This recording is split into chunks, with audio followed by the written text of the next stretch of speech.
Hey guys, it's me, Speedward, and today, for a couple hours, I'm going to sit down and commentate my current run of Rule of Rose that I got a couple days ago that I'm finally satisfied with. So I'm just gonna do some pointers of, where I've made some mistakes, where I've actually saved time, just for anybody who has, if there's anybody out there that has any interest in picking up this game to start speedrunning. So let's begin. I won't talk throughout this entire video. I'll remain quiet, so don't expect me to ramble on for 3 hours long. But I will talk for a bit, just, like I said, pointing out minor things.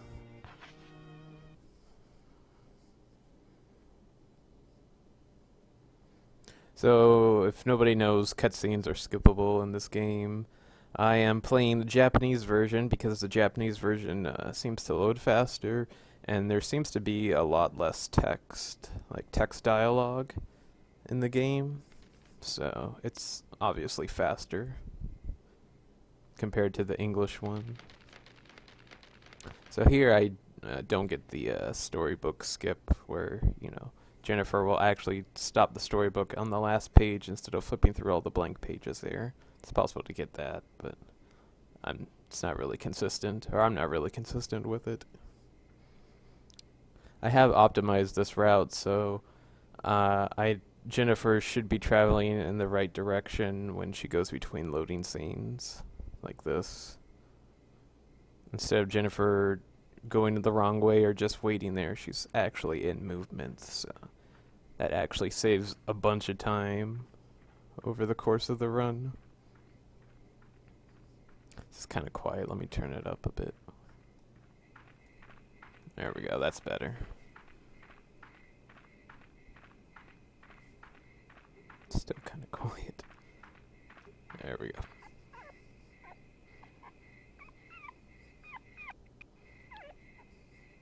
So if I remember correctly, I screw up here.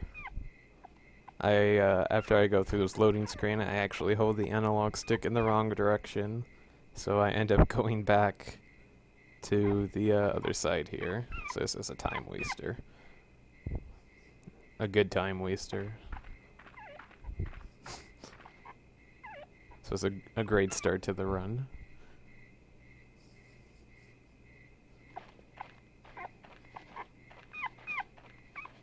If you're holding the control stick in the right direction when it switches cameras, Jennifer will continue moving in that direction. But once there's the slightest movement of the analog stick or control stick, Jennifer will stop and change to that current direction. So it's kind of handy to know.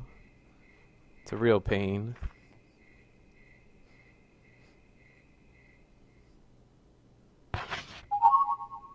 That's loud. The sound effects are loud, but oh no, it seems pretty decent now.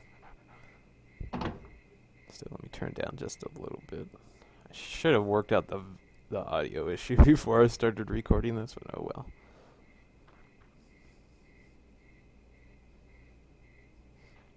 Yeah, the camera angle kind of gets me. I'm still not fully comfortable with some of the camera angles in this game. They can be really tricky.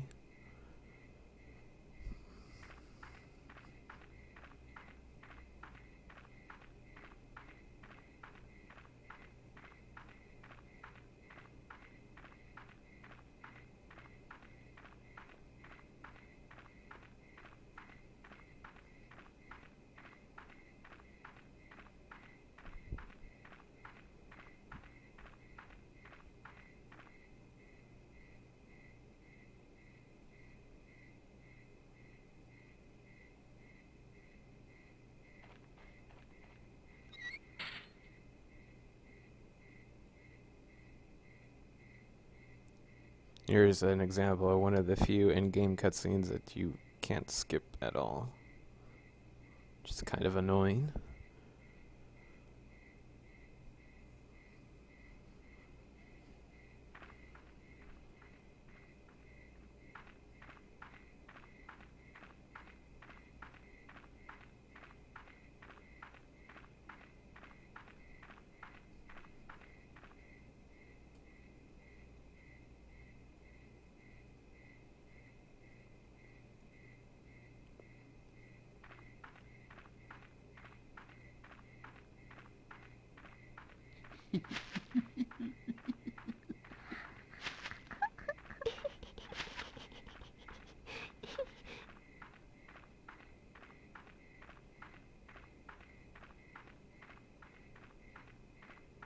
Here, camera angle kind of gets me there, but I sort of recover, so. One thing to make note of, Jennifer gets stuck on a lot of objects. Like, it seems the hitbox, or I don't know what you'd call it. There seems to be a hitbox on a lot of objects in this game, and that will stop Jennifer from running in place. Like going through that door back there, it's possible to get stuck on that door for a couple seconds. And there, as you see, the camera angle got me again. That one usually doesn't get me though, because if, like I said, if you're holding control stick in one direction, when it switches camera angles, Jennifer will continue moving in that same direction.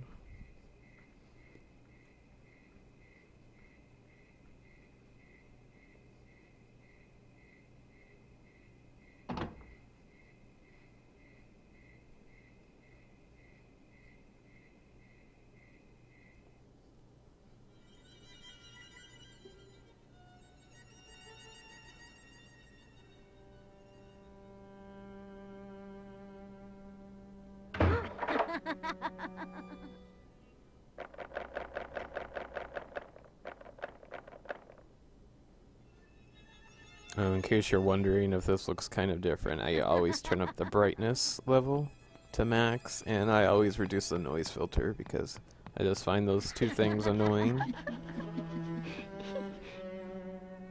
The game being dark and the noise filter.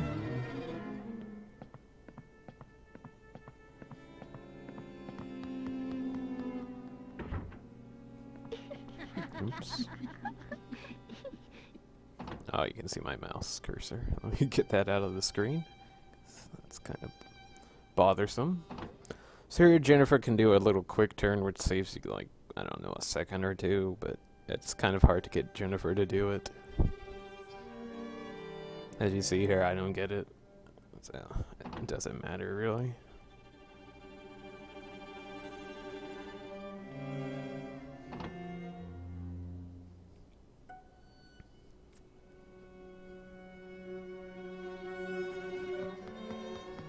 One thing to note about going through this next door is you have to watch out for the table. It's on the right, because Jennifer can get caught up there. As you see here, I avoided easily though. Well, I wouldn't say easily, I almost got caught there.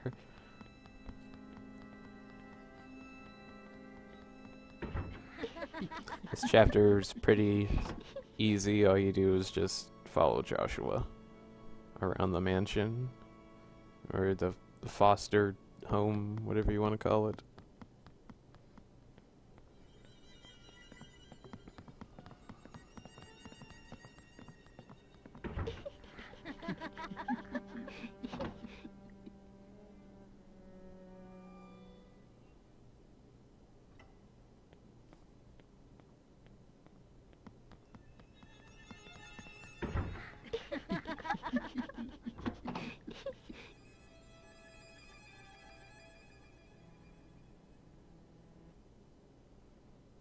So once you get into the aristocrat room here, you have to run up and talk to Joshua, and there's a chance that you'll actually relog the dialogue once or twice if you're spamming circle or X really fast. But here, I just get one cycle of the dialogue, which is good.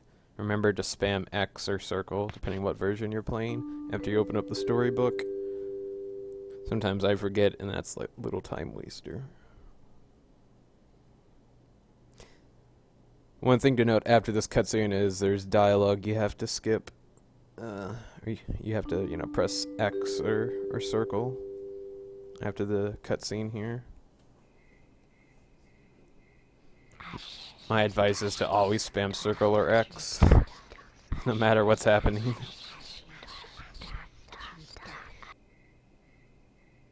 As you see, the dialogue will pop up. There you go.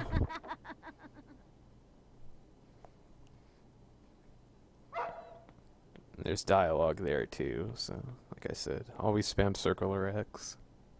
I I don't remember if I do this here or not, but this camera angle always gets me as you're leaving the attic. I always flip the camera towards Jennifer here. Did you see that? So this camera angle doesn't get me or distract me. So now you got to make your way down to the I don't know what you'd call that. I don't know, towards the wooden box in the cutscene. I want to say playground, but it's not really a playground. I can't remember the name for this area.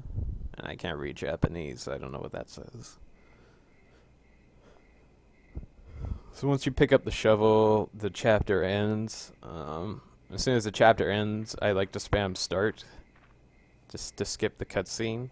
But sometimes when you spam start to skip this cutscene right here, there's a chance that you'll actually go back into your inventory system, which I don't know.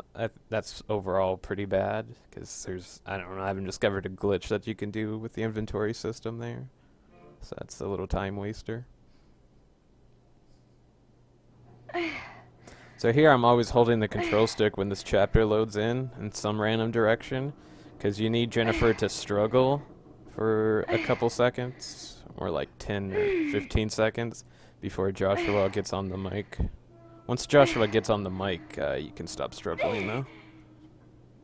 But if you don't struggle at all in this chapter, then you don't, at the beginning of this chapter, then you don't make any progress. So. See, once he gets on mic, I stop struggling. Good morning, Jennifer. How do you feel? Here, I've tested it. It's always faster just to say yes all the time. Good girl. All four yes options are faster in terms of dialogue, like how long the dialogue is after you say yes. You're a brave girl. So always just pick yes. I'll be the one giving the orders around here, okay? Clever girl.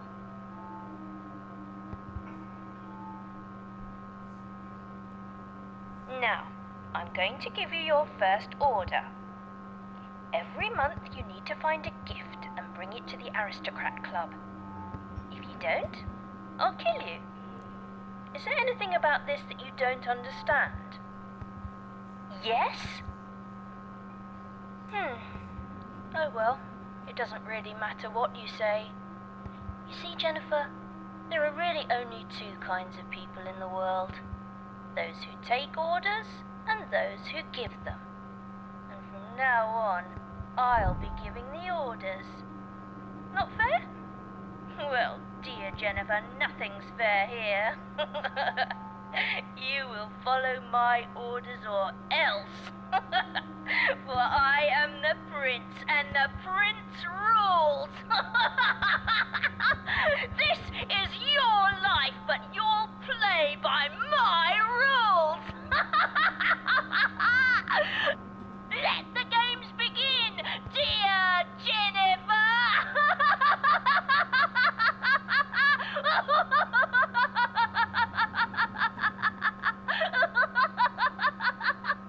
I have that entire dialogue memorized and embedded in my brain because of how many times I've played through that section.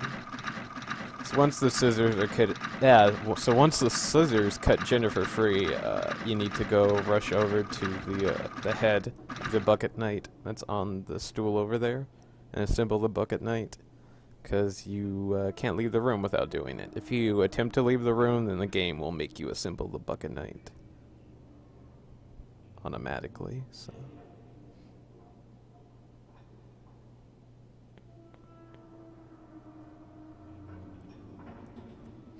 I always remember on the third dialogue, once she puts the head on the Bucket Knight, to hit left on the D-pad.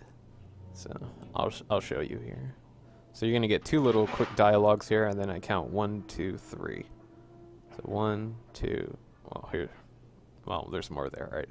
1, 2, and then left on the D-pad to exit out. So I always remember that.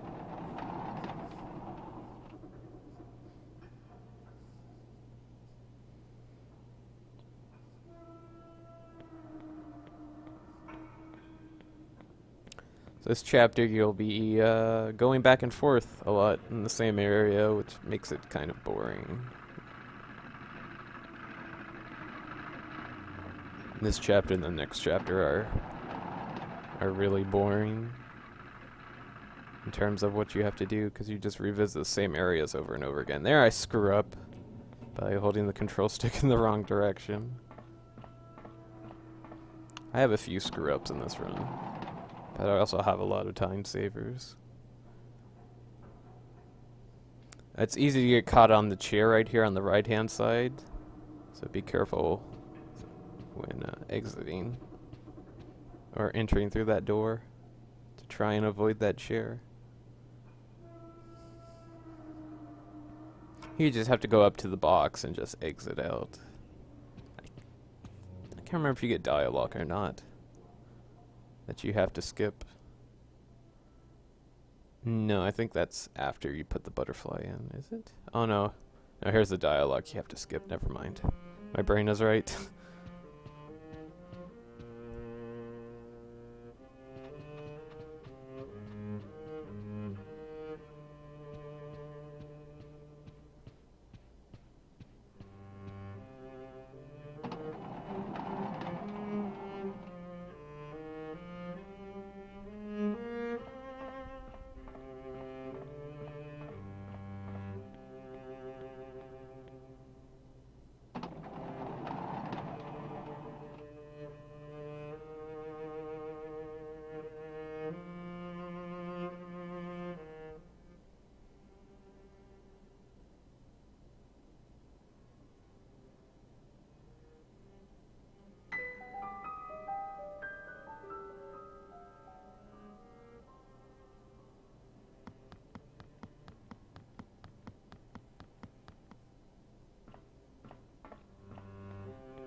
So here begins the tedious back and forth quest that you have to do throughout this chapter. I wouldn't call it a quest, more like an assignment or something.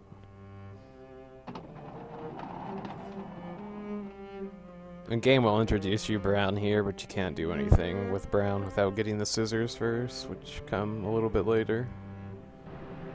Plus you can't skip this. This is another in-game quick cutscene that you can't skip.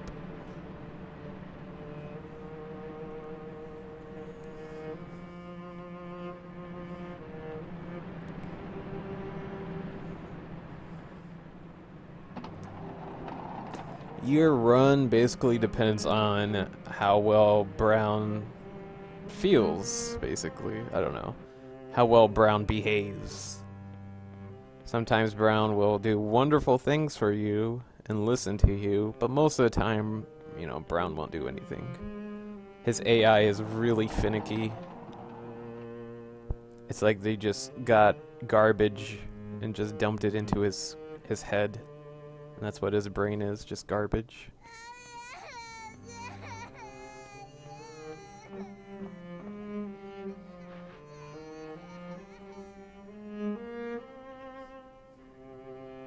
So you gotta go pick up the butterfly and return to the door.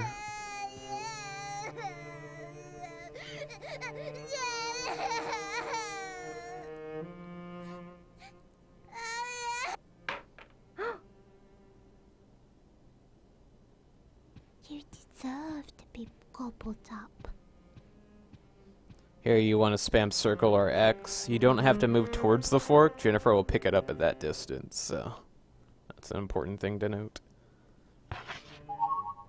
Remember, you have to pick up the fork and the butterfly. So there you go. Now begins the tedious task of backtracking in Rule of Rose.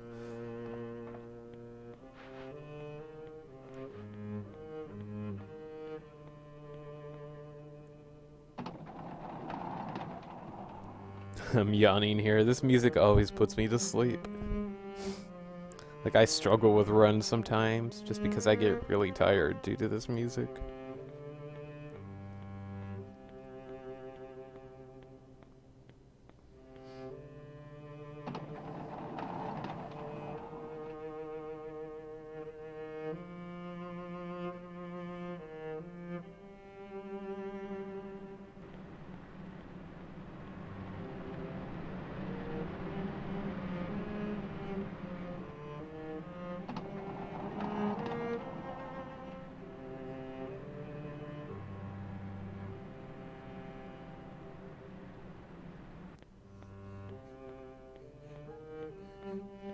So here the game introduces you to an imp. The great thing about this is you don't have to fight the imp. Just run away. This is basically how you equip items and fight things. Just skip through all that. Just run away. Keep on heading to the door.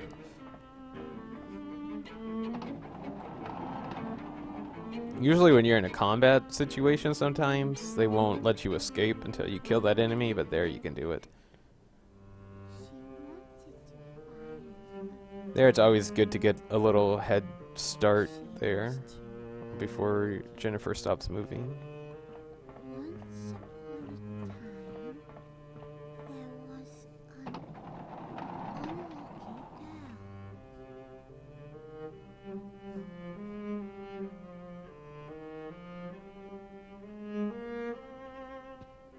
was an all she wanted was to be happy. Put the butterfly in, you get some dialogue basically telling you, this is not the butterfly that I want. Go fetch me one that's alive or something.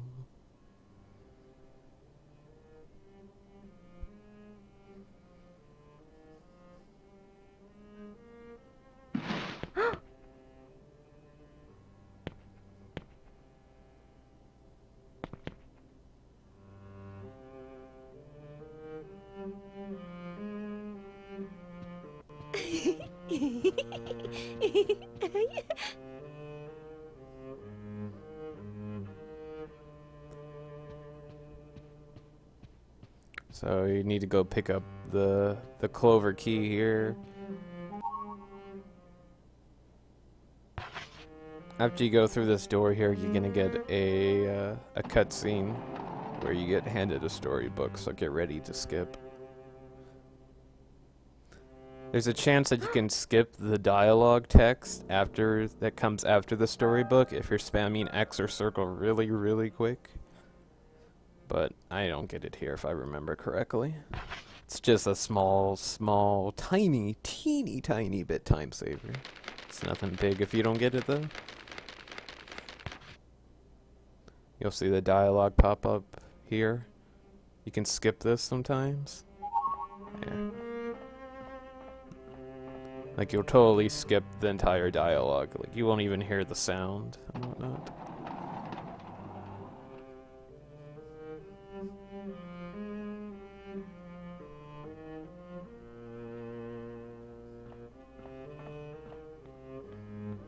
So now you get a chance to get the scissors. So just run in here, press the button, go grab the scissors, and then go free your retarded, I shouldn't say retarded, but your brain dead companion in this game. It's easy to get stuck on that shelf system, or that shelf sometimes when entering the room.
So you want to run in here, stop in front of Brown, pick the scissors, use them, and then once Brown is free, you need to use the collar on him.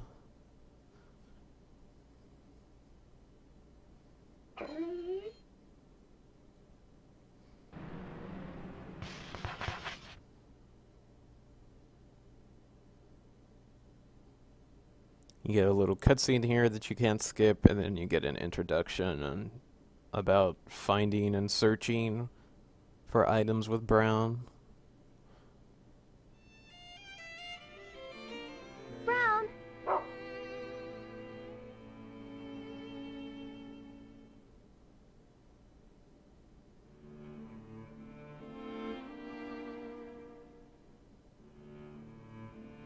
So skip all this. And you just want to exit the area. It's going to ask you, do you want to exit? Are you sure? Click yes. There's a little dialogue that pops up here. Make sure to skip that. There you go. And there, I got cut in the corner there if you saw that. Like I said, Jennifer sometimes gets stuck on a lot of objects. It's really weird. I think it's her hitbox and not their hitbox, but... So you gotta go run back to the first cloverleaf door. So, like I said, this continues the tedious quest of backtracking in this game. Great thing about it, there's a cutscene here, remember to skip, about Martha getting dragged upstairs. I was gonna say, the great thing about playing this game for the first time is that you won't notice the backtracking and whatnot, because you'll be exploring a bunch of areas. Pick up the broken cloverleaf off the chair. You want to run up to the door, equip that little cloverleaf to Brown, and then use the key on the door. As soon as I go through the door, I spam triangle to tell Brown to go find the second key. The second two-leaf clover key, I guess you could call it. Careful when spamming circle here, because sometimes Jennifer will attempt to open the doors on the right. But you can pick up the object and not wait for Brown to find it. Here. That's what I do. So now you gotta run back out. You need to pick up Martha's hat that's on the ground, and then equip that hat to Brown. And then use the two-leaf clover key on the proper door here.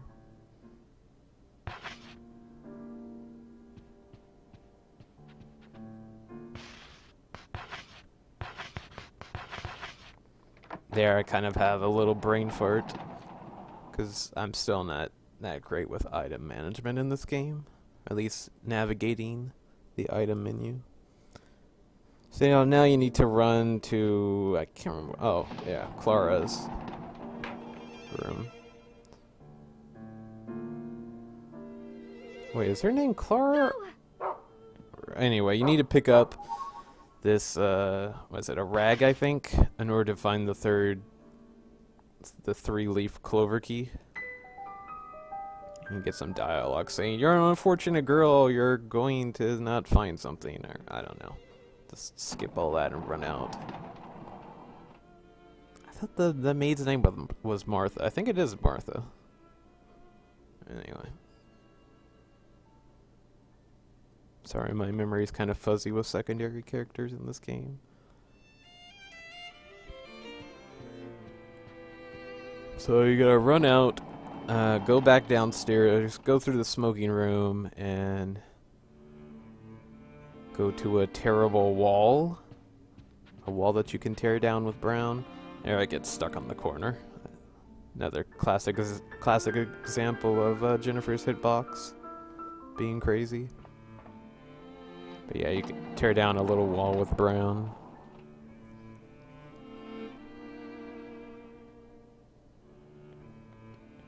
There, I go in the wrong direction. I'm pressing the control stick in the wrong direction. Or the analog stick, whatever you want to call it.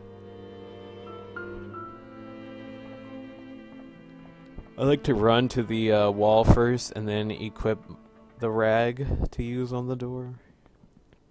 If you want to equip it beforehand, it really doesn't matter.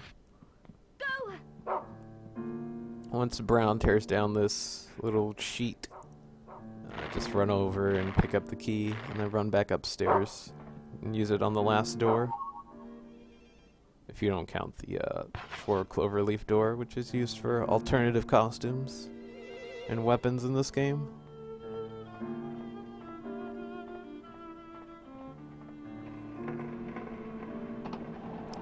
I should have explained this at the start, but this is any % good ending. Any % means beat the game as fast as you can from start to finish.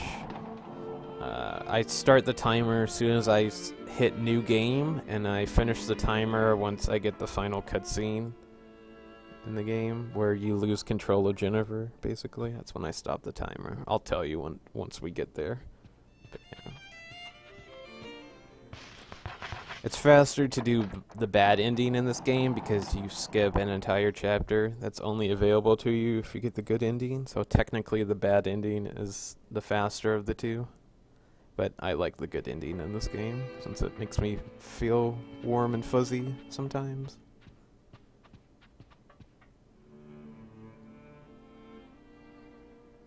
So here, run to the room that Amanda's in. You have to peek in, and then you have to go into the room. You have to run up to Amanda. Once you're in the room, Amanda will immediately move out of the room and prepare for a cutscene.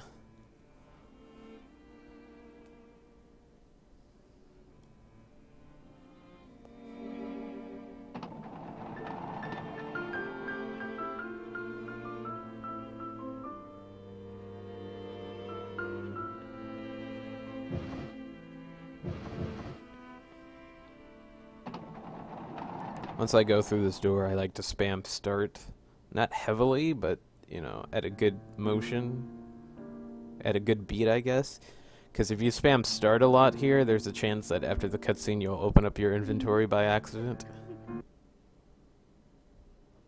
There, I kind of do a poor cutscene skip. But anyway, after the cutscene, run back to Amanda's room. Pick up the butterfly case, and run out. Run out and head towards the blue butterfly. The butterfly won't spawn in without you having this case.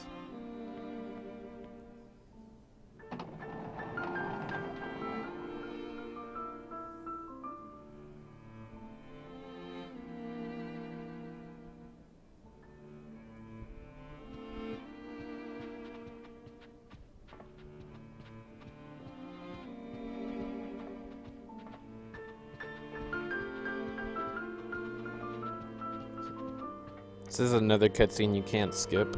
An in-game cutscene that you can't skip. What you need to do is you need to chase after the blue butterfly. It will leave this area. You have to go back to the main corridor, the main upstairs corridor, and pick it up. And then you get to run through a bunch of enemies, to head back to the aristocrat door.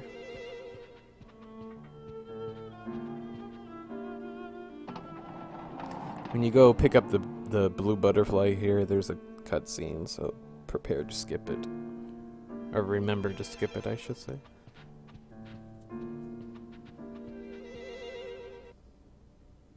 There's a chance that the back or front imp will actually hit you.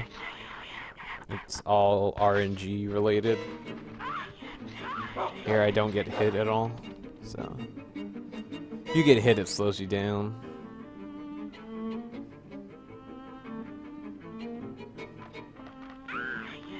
Here the imp on the right is kind of stuck, which is hilarious.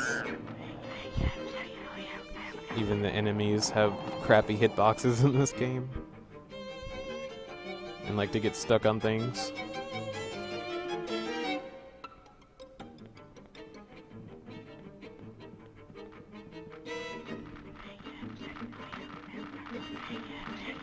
I have a little trouble navigating through there. It's all based on their movement.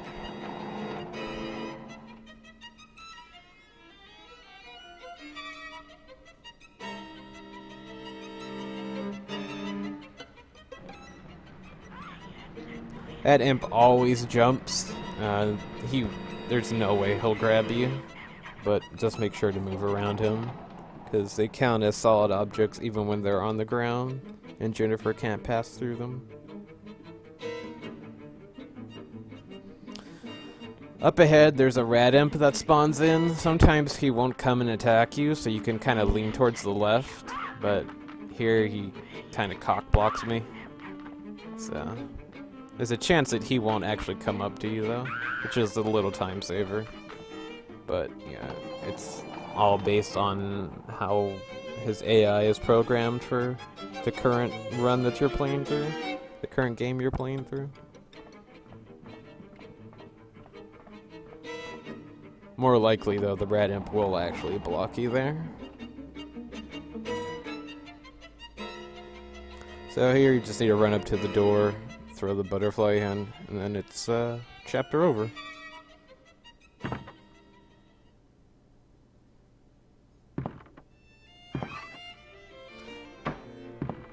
Most of the chapters in this game are not difficult, but they're long and tedious, so make sure you like this game before you decide to pick it up, trust me.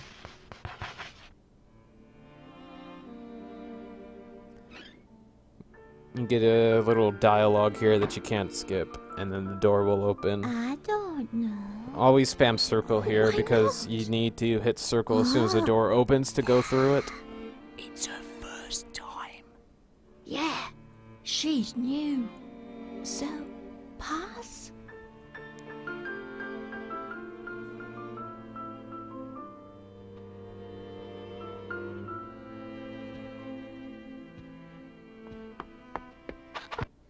You get kicked in, and then you get a cutscene, which make sure to skip.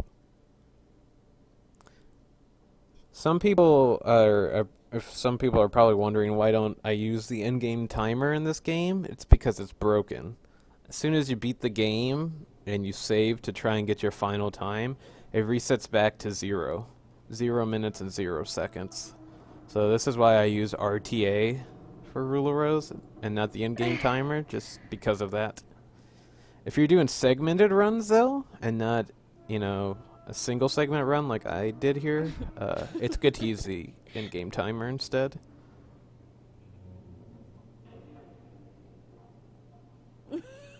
Guess I should have pointed all these out at the start of the video instead of putting these in randomly throughout the entire video. Oh well.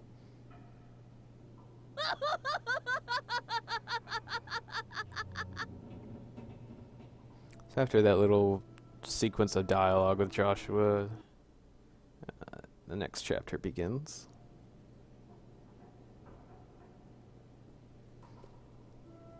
So yeah, as soon as Jennifer wakes up, you have to pick up the note from Amanda. She'll read it. And then, as you see in the left corner there, you have to run to the rubbish bin and empty out your entire inventory system, because everything that you have in your inventory is completely useless to you up to this point. And you'll be picking up more items in this chapter and future chapters, so you have to clear out your inventory.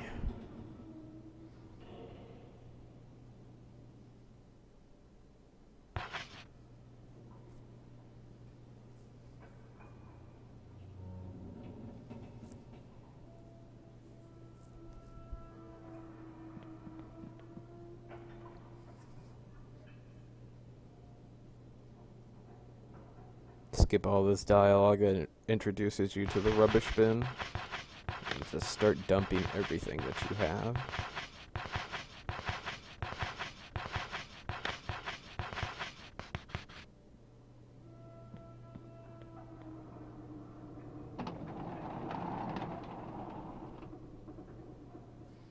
So now you have to go meet Amanda on top of the Zeppelin or airship. So just make your way to that area where the lift is. If you don't know where that is, then you'll find out here in a couple minutes. How to get there.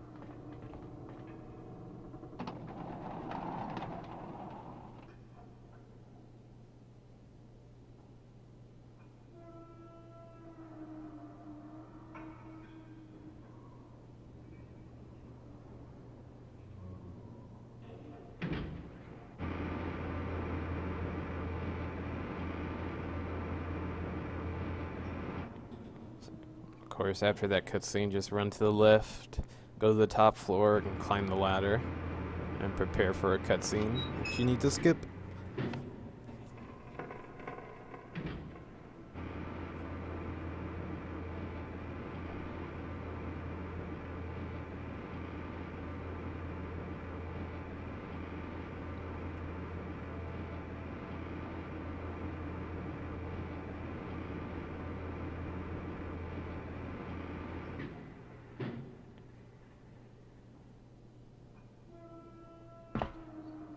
Here you get to see how perverted Brown is looking up Jennifer's skirt.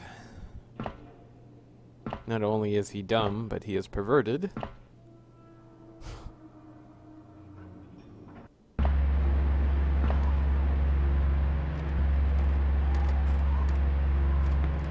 So get ready to skip this cutscene.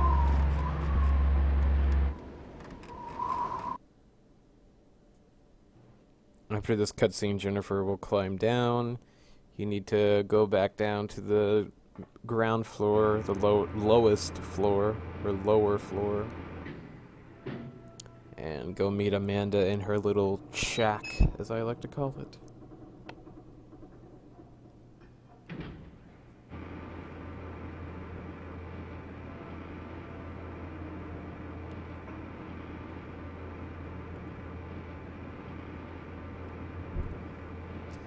Down below the video, if you check, I'll have a link to a paste bin that will have my notes about the route in this game, if you want to take a look. Oh, see? Jennifer getting stuck on something.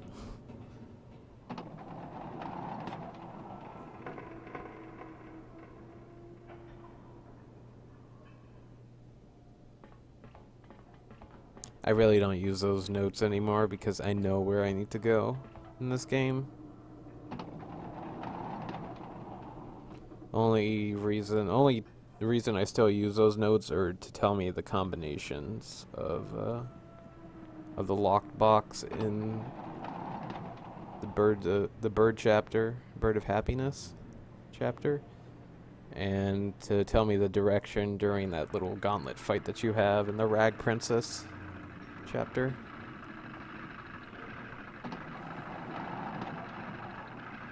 So talk to Amanda, then leave her and prepare to go chase after a bunny rabbit named Peter. I think his name is Peter.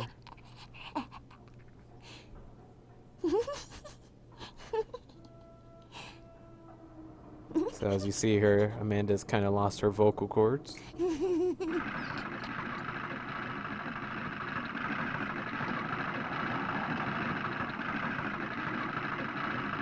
I think Amanda pops up and you have to talk to her again here. Or no, you get a notice. You have to pick up this notice saying, Sir Peter is missing, find him, or something. And then you have to talk to Amanda after. Or Jennifer will automatically talk to Amanda here. You have to skip this dialogue, so prepare. Or be prepared to skip this. The game basically tells you, go check out the aristocrat door to find out that they want Sir Peter, but you don't have to do that. Sir Peter will spawn in as soon as you pick up that note. So, Sir Peter will run back to the filth room. You're gonna get a cutscene here.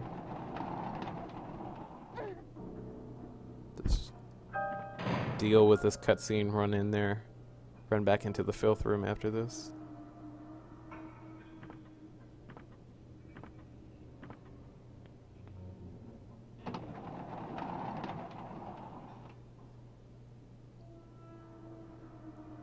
Doesn't matter what order you pick them up in, but there's a storybook at the back, as you see there, and there are rabbit droppings at the front here.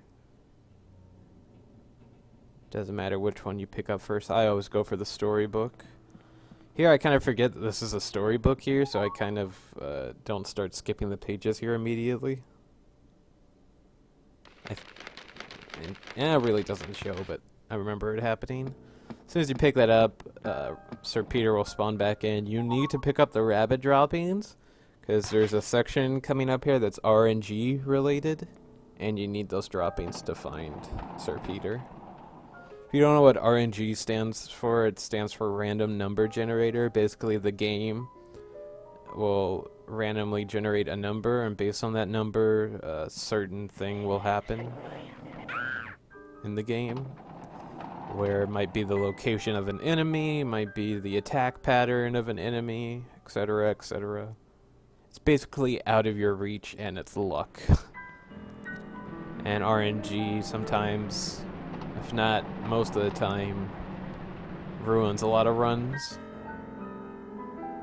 You have to run into this room to grab Sir Peter. When I first started running this game, I always forgot to come in here. So always remember to run in there.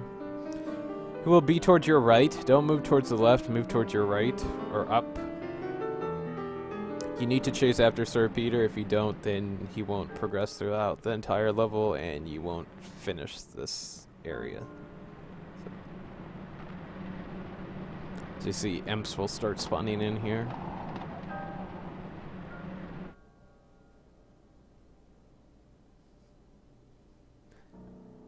This whole second half of the chapter is just chasing after Sir Peter. So you want to pick up the knife on the table here, because this is going to be your go-to weapon for an upcoming fight. Look under the table to get Sir Peter to move, and then run in this direction. You can't go through the other door that Sir Peter goes through, because there's an imp that's blocking your way. He'll close the door on your face. So the game makes you go this way because they want you to fight this 3 enemies in the smoking room here. Before I go into the smoking room, I pause the game, equip the knife, and equip the droppings to Brown. I used to be really good with the fight in this room, but now I'm just terrible. If I remember, this fight is pretty mediocre. I don't do that well.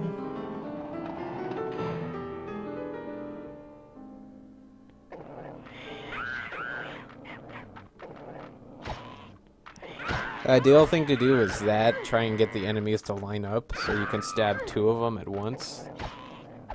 This little imp right here is a dick. He keeps on backing up after I get 1 stab in, and he hits Brown. You don't want Brown to take any damage, because Brown is basically, at least for my method, the way I handle Hoffman, who's a boss in this chapter. Brown is your meat shield, your tank for the fight. So you need him at full health. I think I tell him to sit here so he doesn't get stabbed by the imp that has the golden sword here. Golden sword is a golden knife. There are 4 or 5 golden weapons scattered throughout this game, where if you collect all of them, that gets you the rapier. Anyway, this part is RNG. There are 4 stalls, and it's random what stall that Sir Peter's located in. Here, he's in the far right one.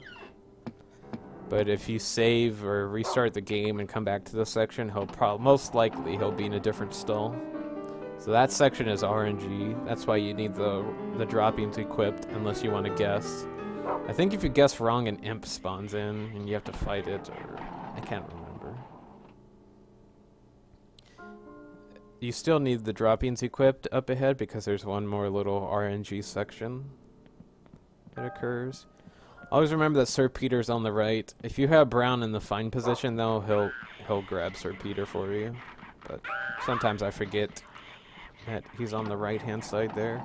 But more, like I said, if Brown's in the searching position or status, whatever you want to call it, he'll get Sir Peter for you.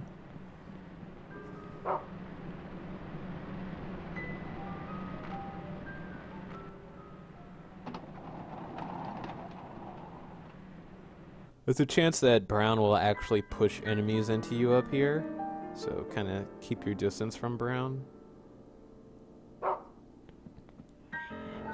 See how he pushed that rabbit imp? There's a possibility that he'll push it into you. So this section is the last RNG section of the chapter. There's 3 possible hiding locations that Sir Peter will hide in. You the best position you want is the far right, because you need to pick up the iron pipe that's on the floor there. The worst position is far left, because that's a little time waster. Middle is average. Take it. I equipped the iron pipe here, and I forget to remove the droppings. I don't know if this affects brown or not, but I don't remember if there's something in the find box that if you press, I don't know if brown will attack an enemy for you if there's something in the find box. So I remove it because I tell brown to attack Hoffman during the boss fight. And in order to tell brown to attack something, you have to press the triangle button. So, and if you know, the triangle button is for finding objects. So if you have something in the find box there, I don't know if brown will actually search for that object or not. Here I get bit by the bunny imps here. I used to be good at avoiding them, but for some reason I suck. I was really depressed because I thought I was going to be resetting here, but I actually get a decent Hoffman fight. So what I like to do is, as soon as after the cutscene, I tell brown to attack Hoffman. Most likely Hoffman will either charge up and attack like this, or he'll leap at you. You want him to charge up and attack. So anyway. You have to tell brown to attack 3 times. While brown is biting Hoffman, you need to swing your iron pipe and get as many hits in as possible. Here Hoffman's a little dick and is stuck in a little jumping loop. I eventually get him out of the loop by hitting him. And then brown goes in and attacks him. There's a way to get Hoffman stuck on a bunch of objects in this room, but it's such a pain in the ass to set up that I think it's faster just to tank him with brown. So after 3 cycles, brown won't follow your orders anymore. Brown's just frozen there. So I just continue to attack Hoffman. This is Hoffman's second phase, where he'll stop attacking you and he'll just swing nonchalantly all over the place. So just continue attacking him and he's dead. So I actually have a really, really good Hoffman fight. It wasn't perfect, but it was near perfect. A perfect Hoffman fight is you can actually cycle through him, like get enough hits in so he enters his second phase. With brown, like you can get enough hits in with brown biting him. But hey, if you are really good at setting up Hoffman getting stuck behind the chalkboard or on the corner of a box, be my guest and do it. I just find it a lot easier. I don't find it easier, I just find it more reliable to just tank him with brown.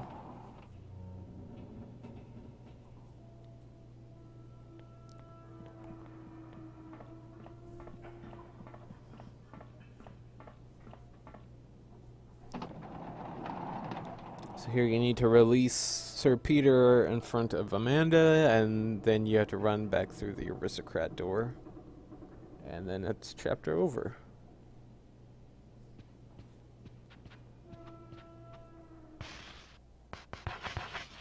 If you don't understand anything that I'm saying or you need more clarifications, just leave a comment in the comment section and I will respond to you as soon as I can.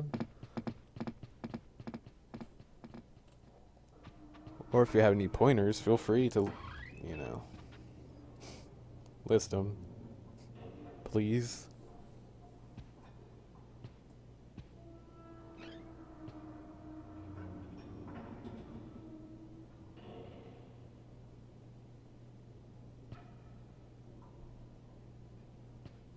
I have found 0 glitches in this game, and you know, glitches can sometimes equate to time savers, so I'm horrible at finding glitches. So this game is really broken, so there probably are some glitches out there. I've spent a lot of time trying to find glitches and I've just been unsuccessful. So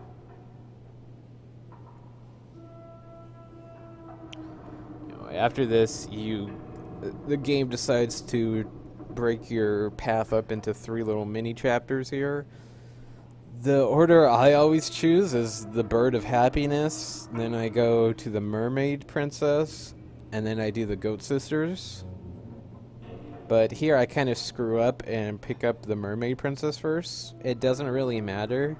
The main reason why I pick the Bird of Happiness first, because it's kind of a little morale booster for me.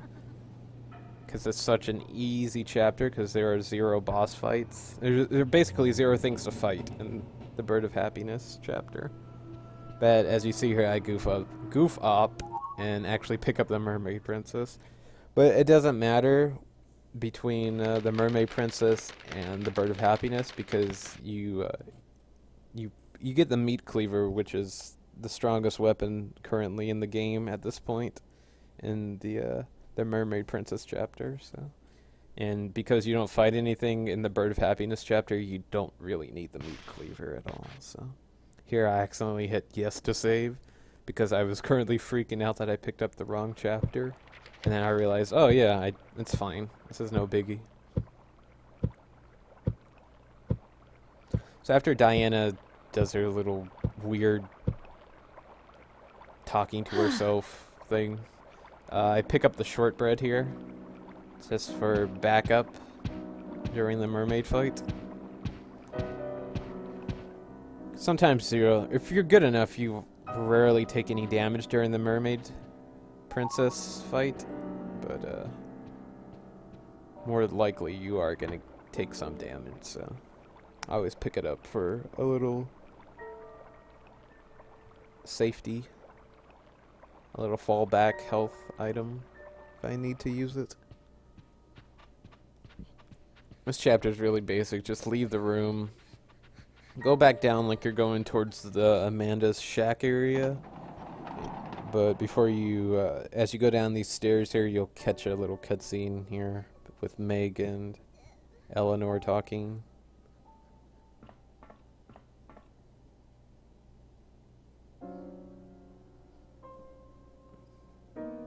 I don't remember if there's dialogue here you need to skip manually or not, but whatever.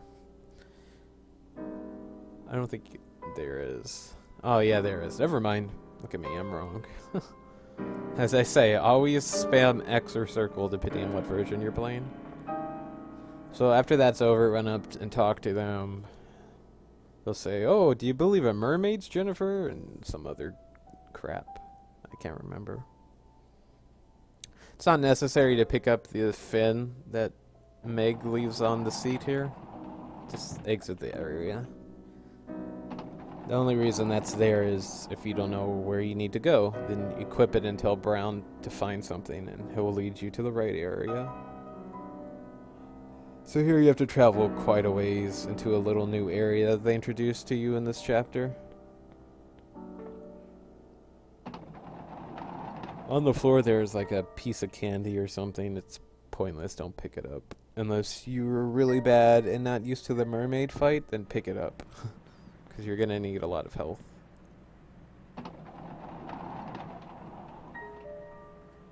I'm just going to say this right now, the mermaid fight is completely RNG related again.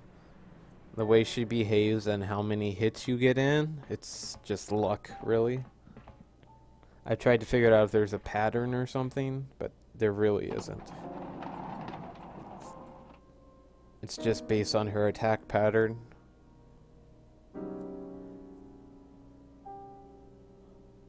So if you have a really bad mermaid fight, most likely it's not your fault, it's the AI's fault. There's nothing you can do about it.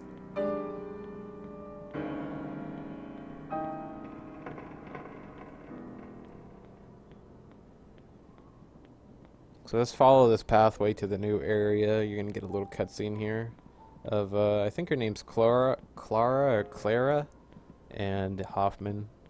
Hoffman supposedly rapes this girl in the game, it's implied.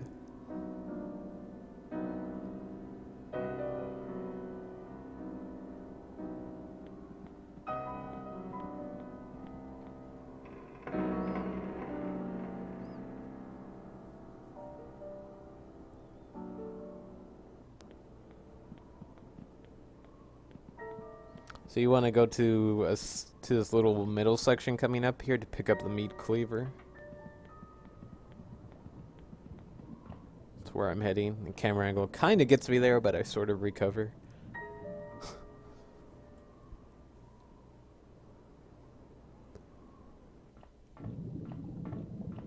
There's a chance I've had it at least happen to me once or twice where I'm actually in front of the meat cleaver and Jennifer actually picks up the fish head.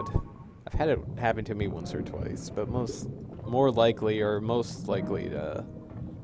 Jennifer will pick up the meat cleaver. Camera angle gets me there. I'm bad, really bad at this game.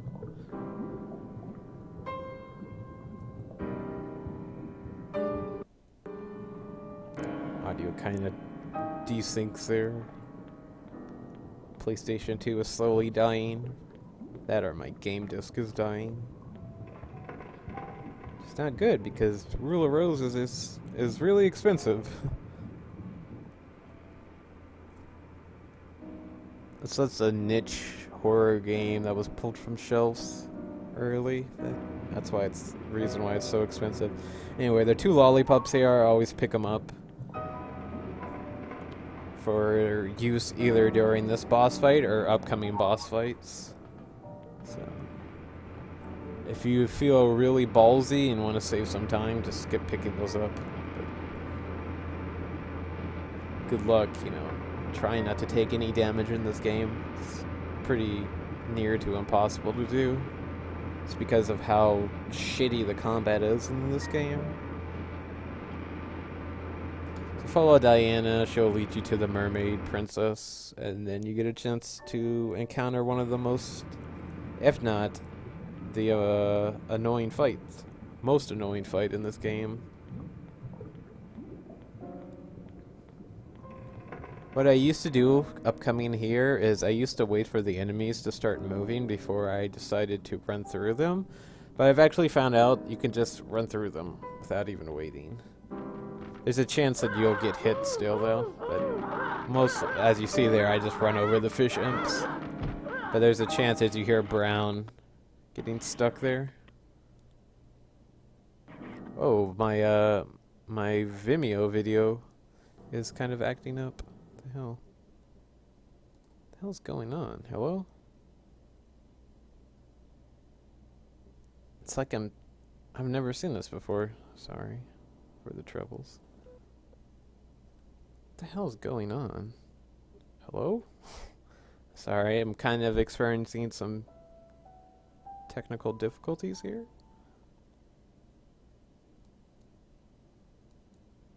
Let me, I'm gonna close out of the video file and reload it. Give me a second.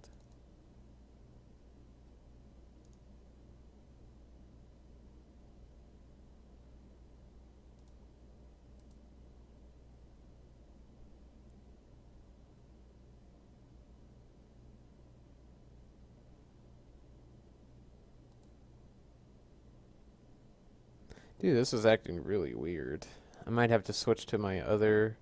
let me switch to the other video file. Sorry about this. It's acting like I'm streaming this.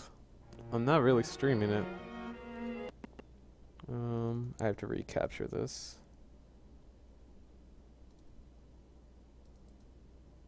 That's not good.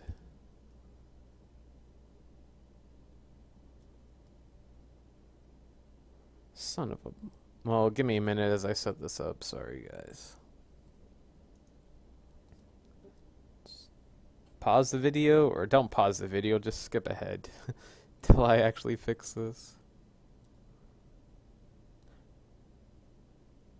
I was using the raw video file that I used to record, but this is the condensed down from 500 gigabytes to like a couple gigabytes file. That looks good, right? Let me just scooch it over a little. That looks good. Alright, let's press play. Where were we?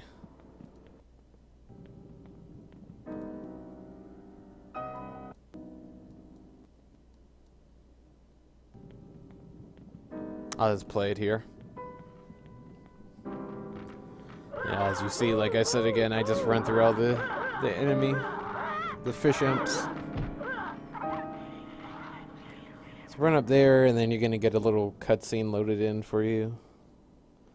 Basically implying that Hoffman's a molester.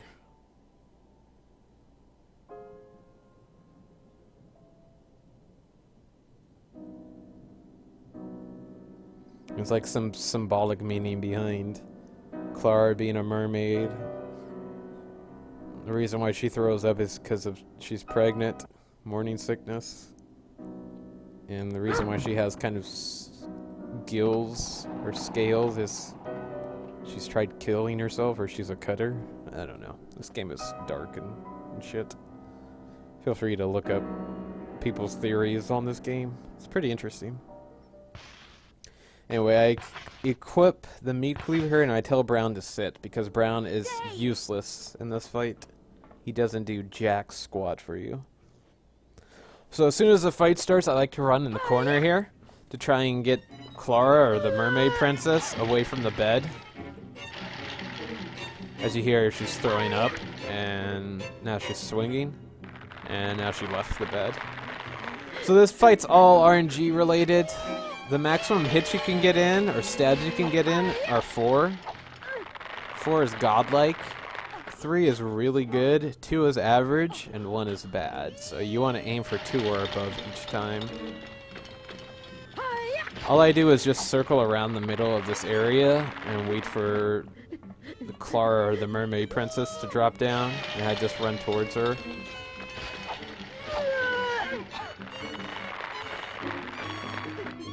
This is a whole boss fight for you. Just how lucky can you get with stabs? As you see there, or as you saw there, I got 4 stabs in, which is godlike. And as you see here, if I remember correctly, I get another 4 stabs in. I've never had back-to-back 4 stabs before. I end up having a really, really good mermaid fight here.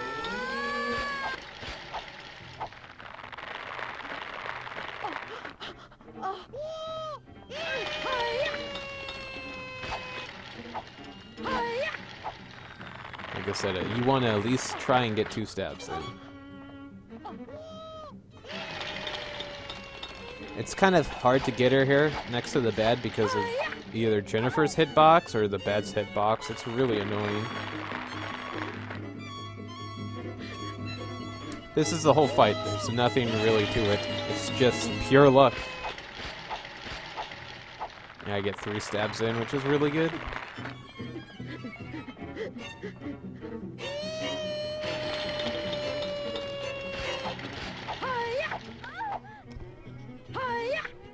I don't mind taking damage in this fight. It's the reason why. If she throws up on you like this, just don't move. If you move, Jennifer will take damage. So just don't move and wait for it to disperse.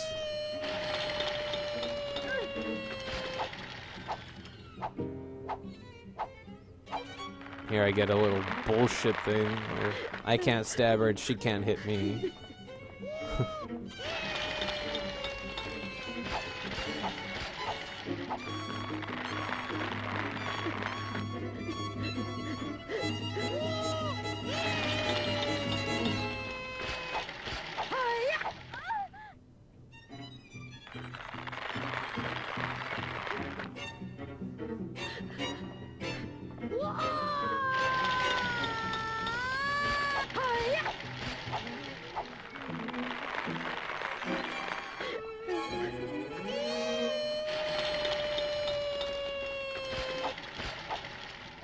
And that was the end of the mermaid fight, which I think this is the quickest mermaid fight I've ever had. So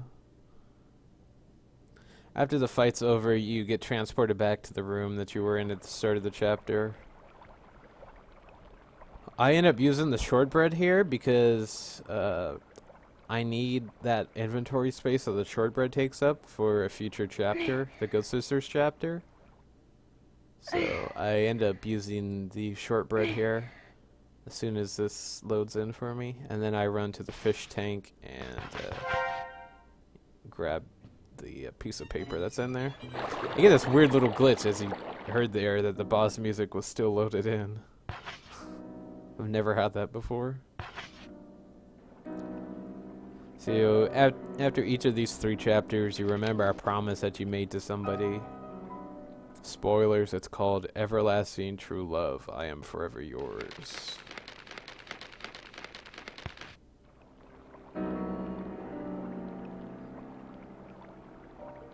Jennifer just writes it down. Once this ends, I go to the Bird of Happiness chapter afterwards.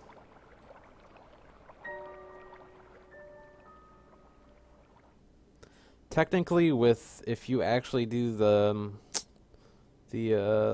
mermaid chapter first, you can go to the goat sisters next, because you need the meat cleaver since you fight a lot of enemies and bosses in that chapter. It's all personal preference what you want to do, really. It doesn't matter what you do first. You just need to have the meat cleaver before you do the goat sisters chapter.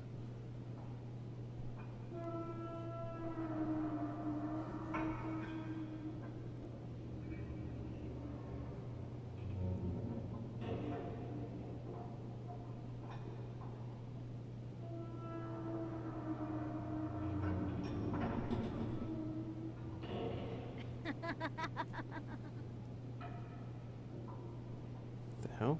My phone just light up?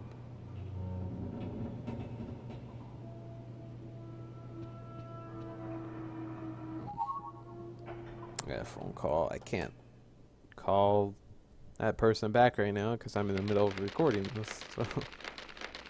Anyway, pick up the storybook, skip through it, say no to saving, and get ready to load in.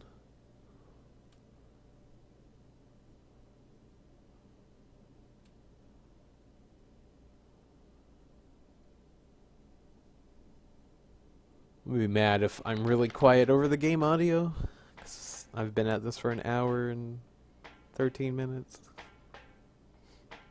This chapter focuses on Eleanor. Each chapter focuses on one of the 3 princesses in this game. How the other 2 basically backstab that one princess.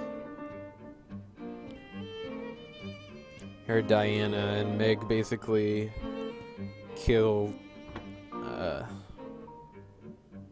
Eleanor's pet bird and then blame it on Jennifer.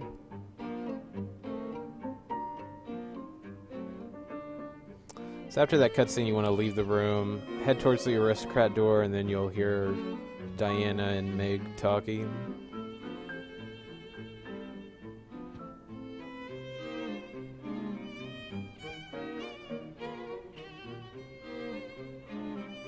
What you want to do is you want to follow them after this is over with.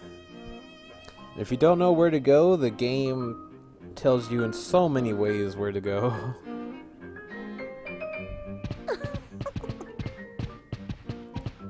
Here's the first way. With that feather. You pick it up.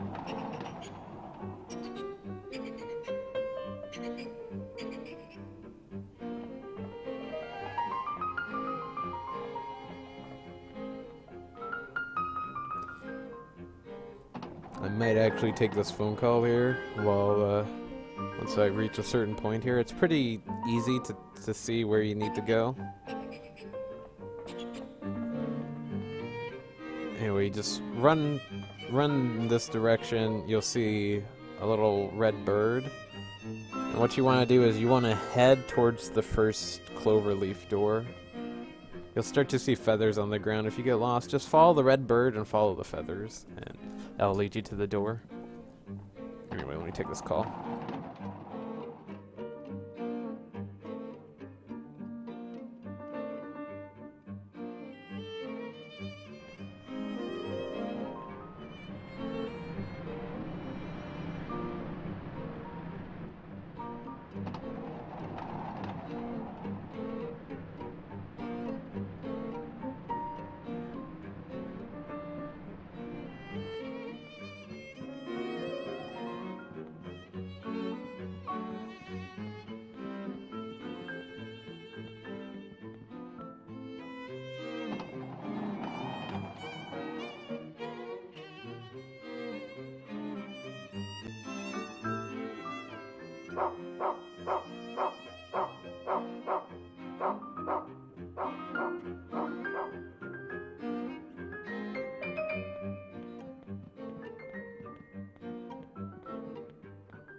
Perfect timing, so sort of. As I said, just follow the red feathers. It leads you into the bathroom stall here, and just hide in the stall.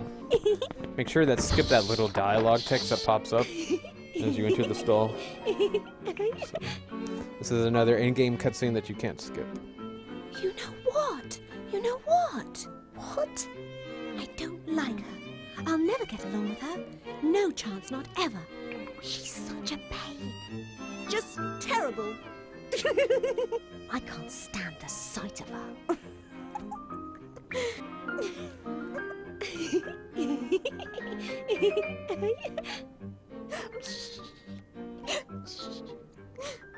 Yes, she had it coming. Yes, she deserved it. So basically, Are we too cruel? Diana and No. and Meg are talking about Eleanor It's her own fault. and about how they killed her pet bird.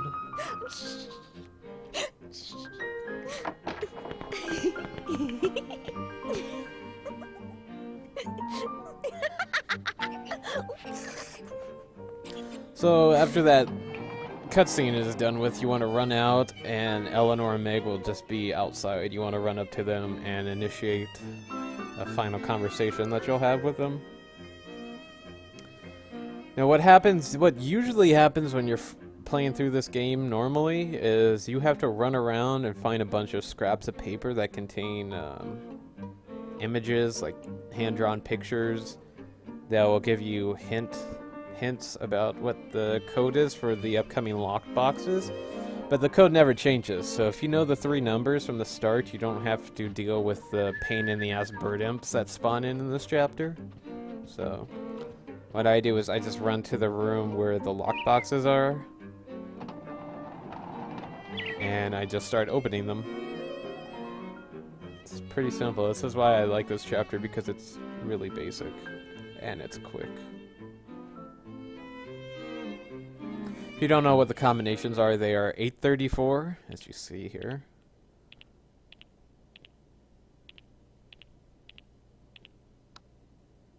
Next one is 124.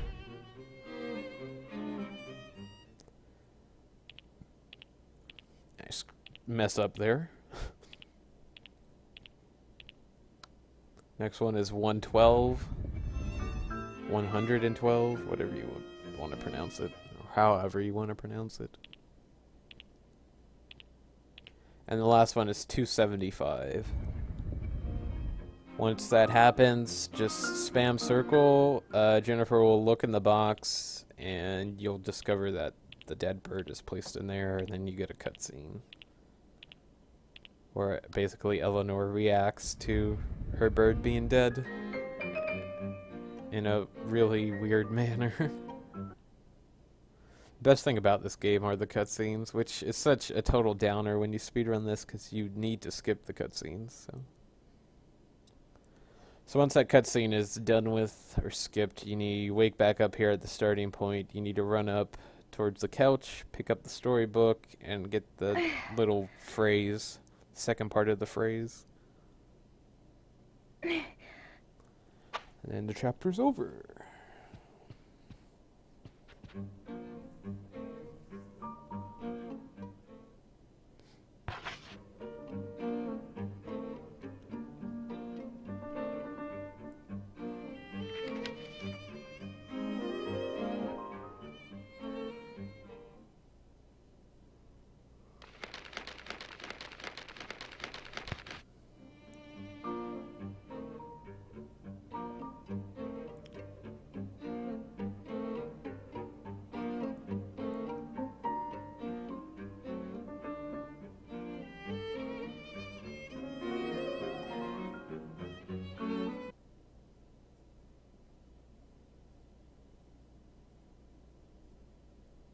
So we have the last chapter to do, which is the Goat Sisters, which isn't that difficult, really.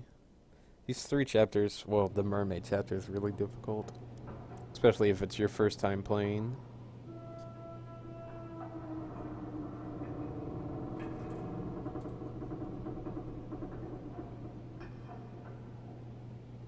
I can't believe it's 90 degrees here. That's crazy.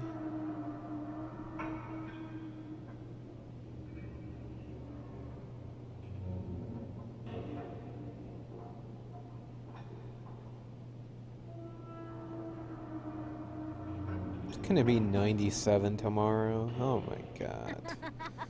I hate summer.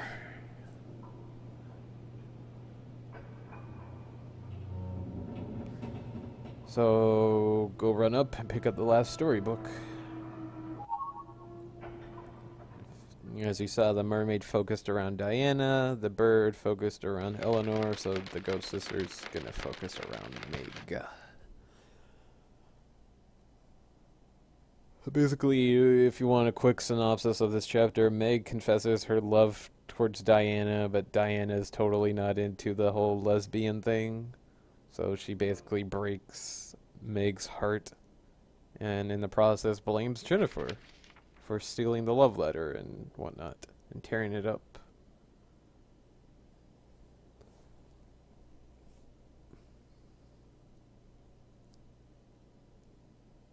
If I am wrong about the story, please correct me, but I think I'm right.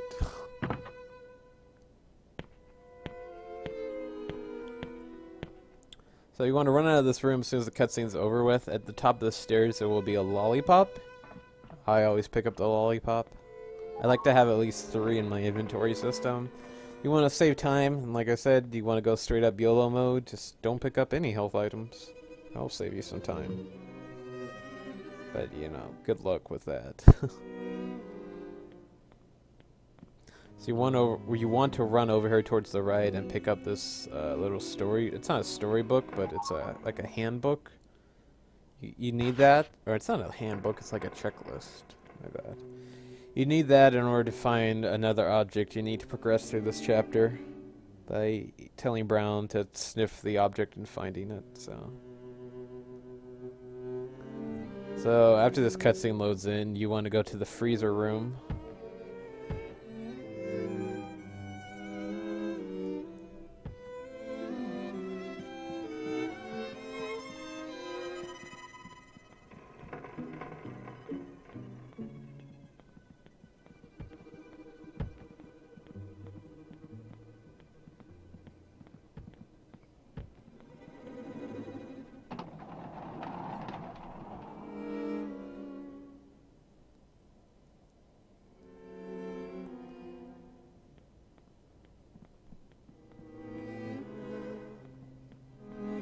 Is it before? I think it's before I headed to the freezer room. I equip the meat cleaver and the little checklist.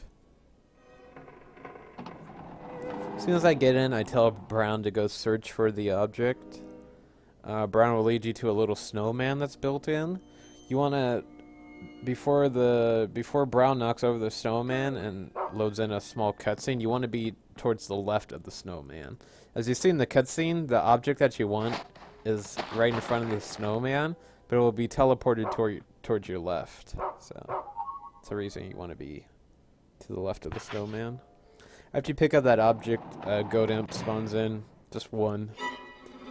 You can easily just one-cycle him if he behaves correctly, or Brown helps you out. I think I do it here. I basically one-cycle him. Wait for the door to unlock, exit out, and you want to head back towards that area where we picked up that little checklist. Diana and Eleanor will be there, and you need to go talk to them.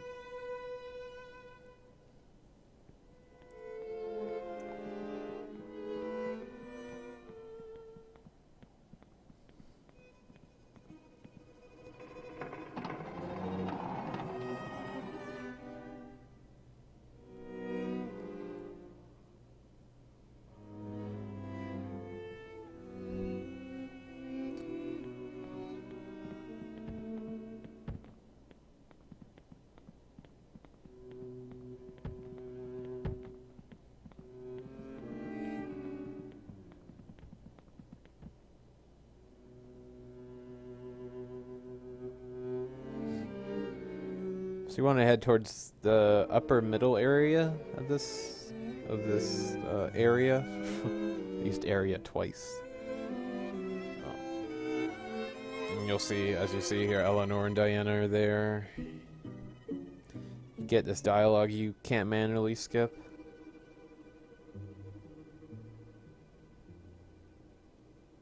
You need to run up and talk to Diana, and Diana will give you something.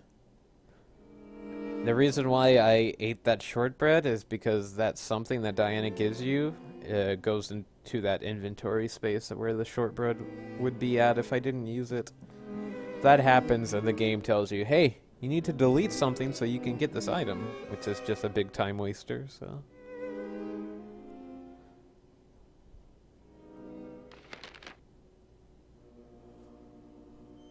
Once you get this item from, or this piece of paper from Diana, you want to run back towards, basically Amanda's shack area, that area, which is a long distance away.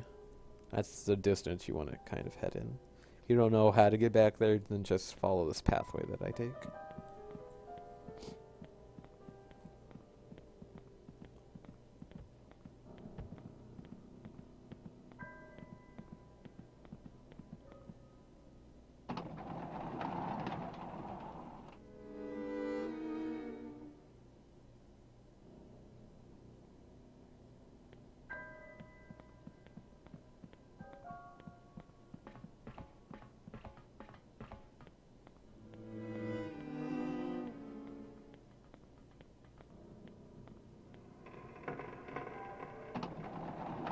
You don't know where we are. We are in that area where Martha's usually scrubbing.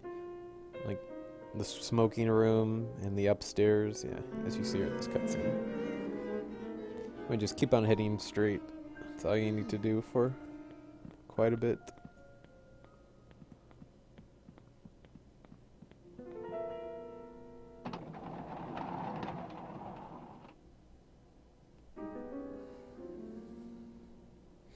When am I going to be done? Okay, I'll be done in time. Imps spawn in, just ignore them. Carefully, because you can easily get grabbed there.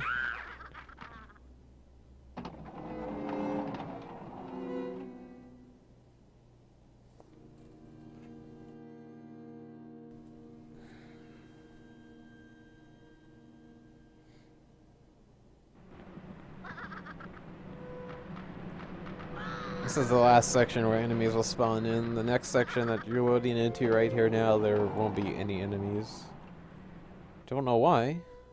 I guess the game wanted to give you a breather before you fought the boss in this section. I don't know. So you want to head like you're going towards the aristocrat door, but instead of going up the stairs, you want to go to the room that's towards the right. As you'll see here. I think before I enter the room, I unequip the object that I have in the find box for Brown. Because once again, you need Brown for this fight if you want to get a really good fight. Basically, you want Brown to distract at least one of the goat sisters, if not both of them. You want at least one distracted so you can just unload everything onto the other goat sister who's not distracted. But if I remember correctly, Brown decides to, you know, give me another screw job here, and he doesn't do jack squat for me. So, thanks, Brown. There's no real good way to fight these guys. The best you can do is try and lump them up together and get stabs in on both of them at once. What happens here is the black goat is at a far enough distance where he or she doesn't aggro towards me, as you saw there. Brown wasn't distracting it at all. So after you kill the two of them, you just want to run to the clock, and then you get a cutscene.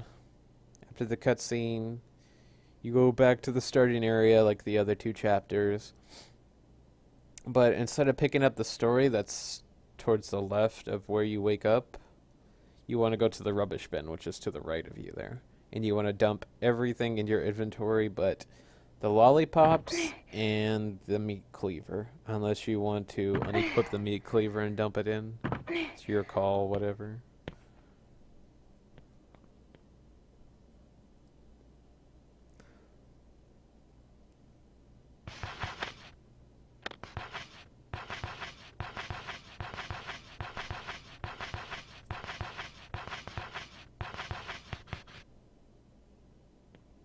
After that's over, run over here and pick up the story. Skim through the story, get the last couple of words that you need for your little saying, and then you're done with the 3 branching chapters.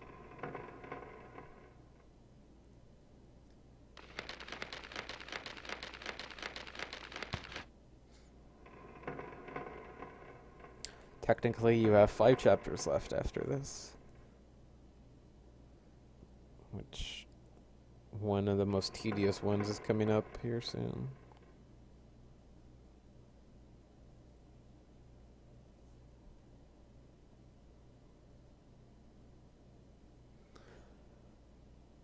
So you'll wake up into that area where you're in the aristocrat room with Joshua, except Joshua won't be there.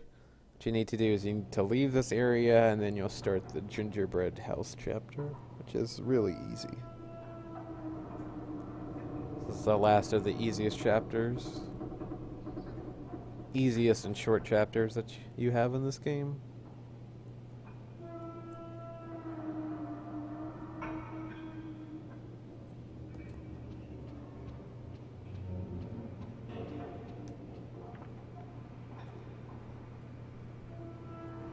So after this little cutscene where Jennifer gets grabbed, you'll load into the Gingerbread House.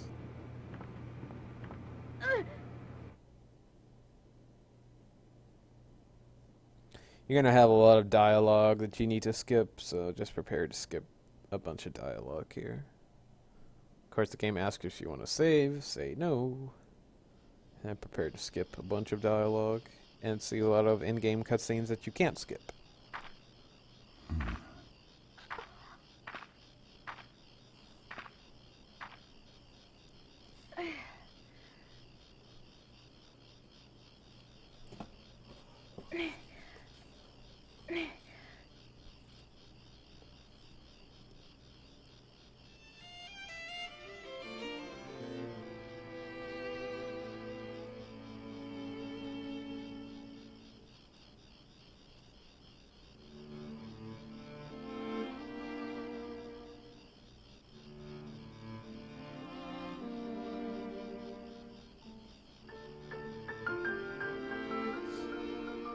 Sorry if you see my mouse, I'm kind of clicking on things that are in front of the video that you can't see right now.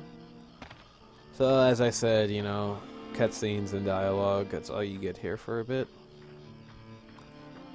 So you just want to follow this pathway, it will lead you to the house. It doesn't matter, I don't think it matters what order you pick it up in, but I always pick up the shovel first here before I continue this chapter. So I don't enter the house, instead I run to the right and pick up the shovel. And then I enter the house.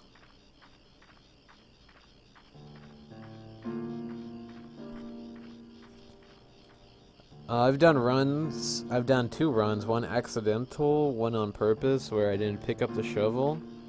And instead, I either used the meat cleaver, or I went and got the sledgehammer in the next chapter.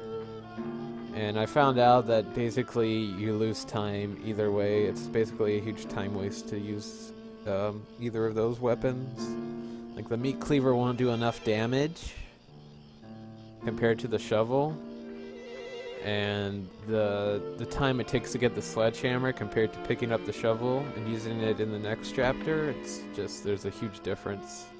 It's a huge time loss when you get the sledgehammer.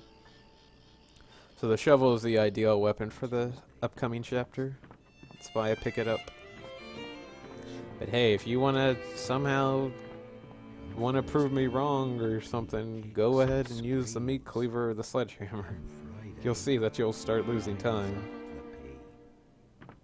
So you need to run down to the basement where Gregory, I can't remember his name, is there reciting a little poem. And by Sunday, that I think Joshua brainwashes him with. So you get locked in this room. As you see that teddy bear on the cupboard right there, you need to knock that teddy bear down in order to get out of this room that you're locked in. I think I struggled getting to the closet or the teddy bear here. Yeah.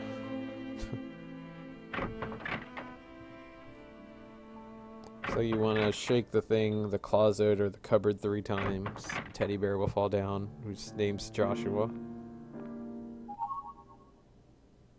So you pick up Joshua, and then Wendy will appear to save you. There's nothing that you can do here. You just need to wait. If you start looking at objects, it just prolongs the wait.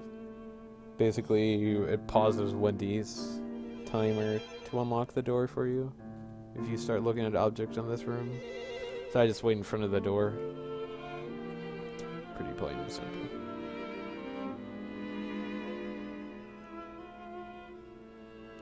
Sorry if I forget some things. I might forget to say a few things when I rewatch this. I'm kind of tired right now while I'm doing this.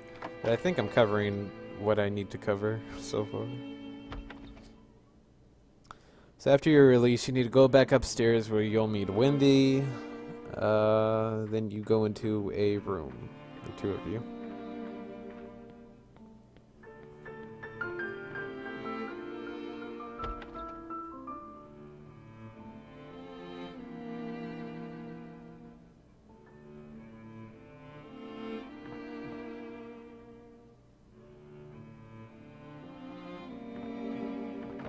Basically, she needs to pick up an object, so you need to run in there. You need to see Wendy pick up that object, and then you need to leave. I kind of overshoot her there.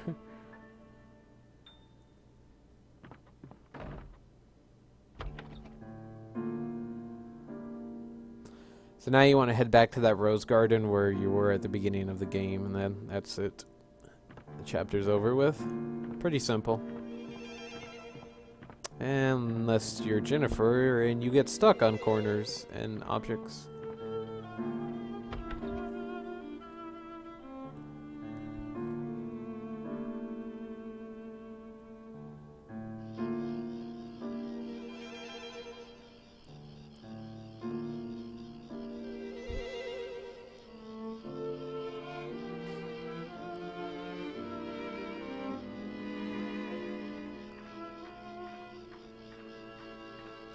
If you want to actually see my live run with my splits, which I screwed up my splits because I was using the sum of my best splits instead of my previous run when I was doing this. Oh, I screw up here, by the way. Usually I throw the camera when I'm leaving the house behind Jennifer. Instead, I don't do that, and the camera angle's different when I go through this loading scene to the next area. That's the reason why I travel back, so I waste a little bit of time here. Anyway, I was saying, if you want to see my live run, I'll throw a link in the description of this video, where you can go watch it on Twitch if you want to see my live commentary and my constant swearing and hatred towards Brown. So you just get this little exchange and you make a promise with Wendy. That's the end of the chapter. So yeah, as you see, I have little screw-ups here and there, just at this chapter and at the first chapter, which were like maybe 15-20 seconds between them, which is still not enough for sub 236.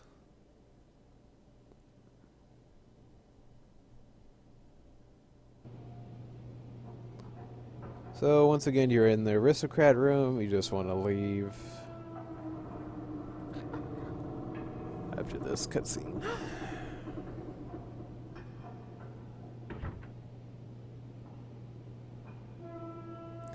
And thus begins what I think is the most tedious, long, boring chapter in this game. It's the Rag Princess Sews. I hate this chapter with a passion, because it feels like it drags out forever, which it does.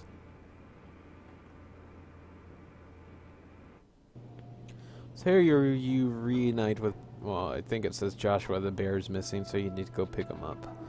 But you reunite with Stupid Brown. completely useless. And so where do you go? You need to go down to Amanda's shack area, if I remember correctly, and talk to Amanda.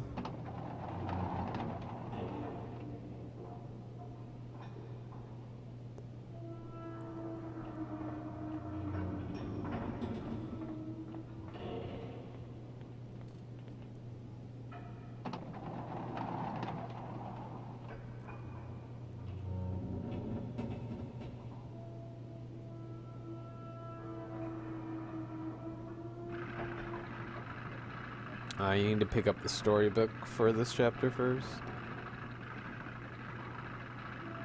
And then you enter Amanda's shack and talk to her.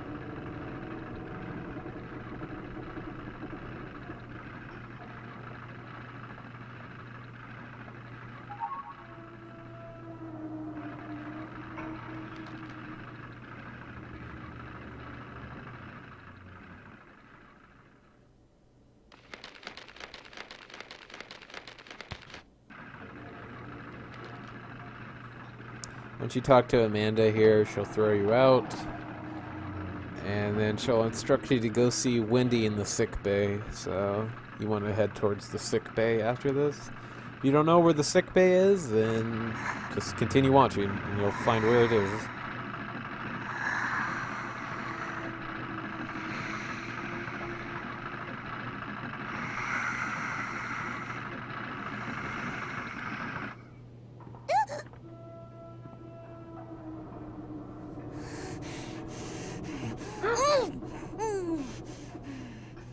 Here, Amanda hates you for sneaking up on her because she's making something in secret. So she basically throws you out. You need to leave or else nothing happens. And this is where she instructs you to go talk to Wendy in the sick bay.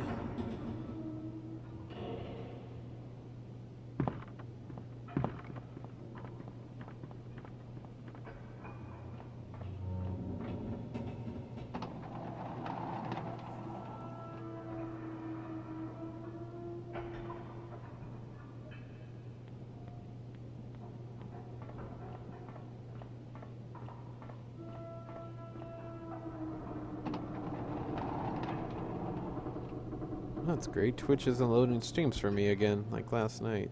Thanks, Twitch. You're the best. I shouldn't be watching streams anyway. I should probably be focusing on commentary for you guys. For anybody who's watching this, which I don't know why you're watching this, or you want to actually speedrun this game, because it's crazy. Don't do it. No, please do it. So you see Wendy on the floor here. Go walk up to her, talk to her. You'll place her back in her bed, and then she'll say something like, "Oh, I don't know where Joshua the bear is." So you go back down to Amanda's shack, and you'll find a surprise.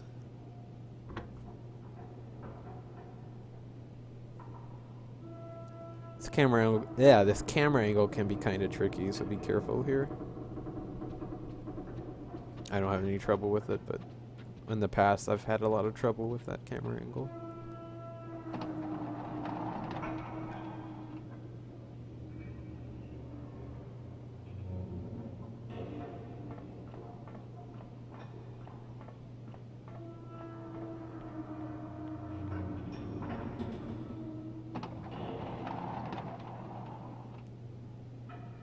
So as you'll see by the design of Amanda's shack, it's kind of different looking.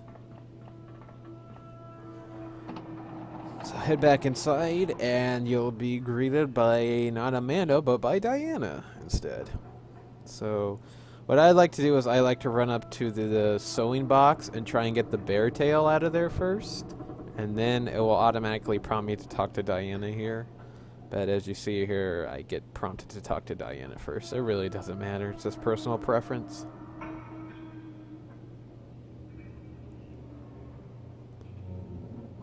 So you open up the box. You need, I stress, you need to pick up this item. You can't skip this item or else the game won't load in what it needs to load in to progress through the story. So You think you can save time by not picking up the bear tail and leaving it there? Trust me, nothing happens. You need to pick it up. These are just some of the items, like in previous chapters, that you need to get or else nothing loads in. It's just how this game works. So you want to head back towards where you met Amanda for the first time, in that airship, where that lift is. Basically head towards the lift. You'll be greeted with a little cutscene here. After the cutscene, continue heading towards the lift, though.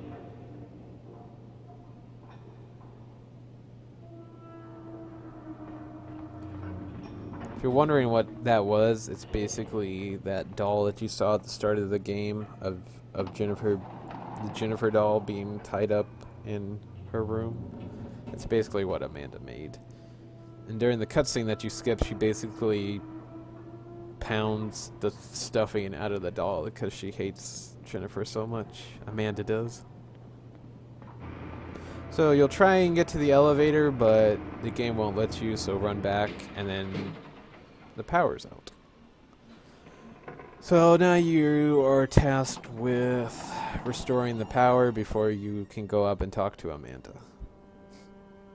This is what I said by this chapter is the longest and the tedious of all of them.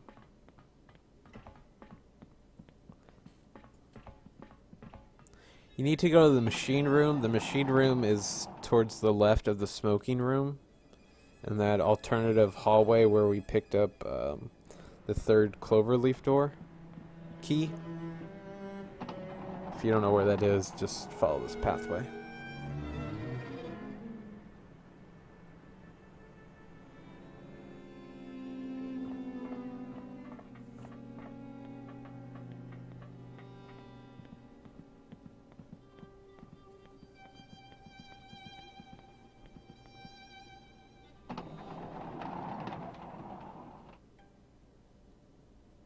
So the game will introduce you to the pig imp. Here, just equip the shovel and go to town to the pig imp. It's pretty simple.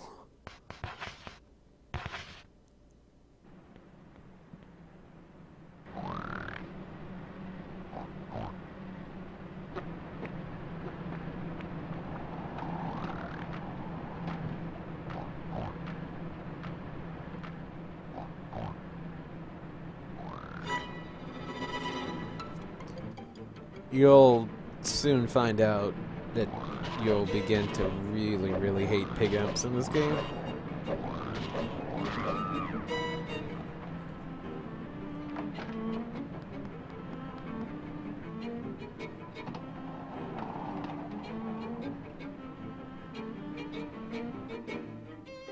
So as I said, you want to head towards the machine room, which is in that area where the smoking room is. And that area where you found the 3 cloverleaf door.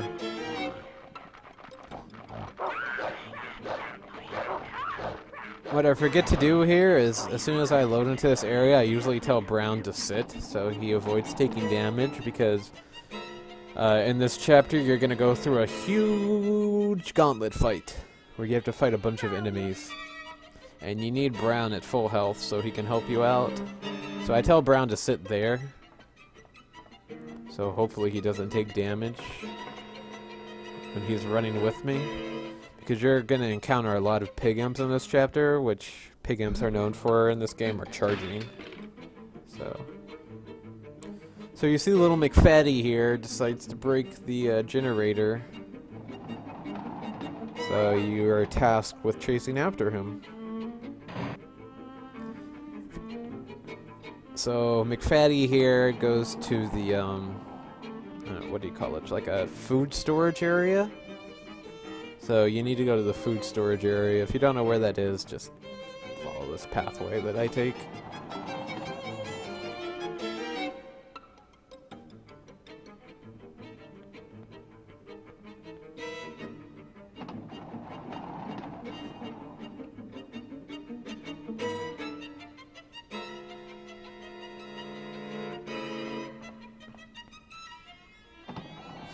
In this next area, there are 3 pig imps here. If you're quick enough, you can just run past them and avoid their charges. If you're low on health, go to that first room there on the right, and you'll pick up a mince pie. Here, I'm not unfortunate enough, and I get knocked down by the pig imps. Just a little time waster. So you want to go through this door and just continue following this path that I follow. I can't really describe it. Here I get knocked down again.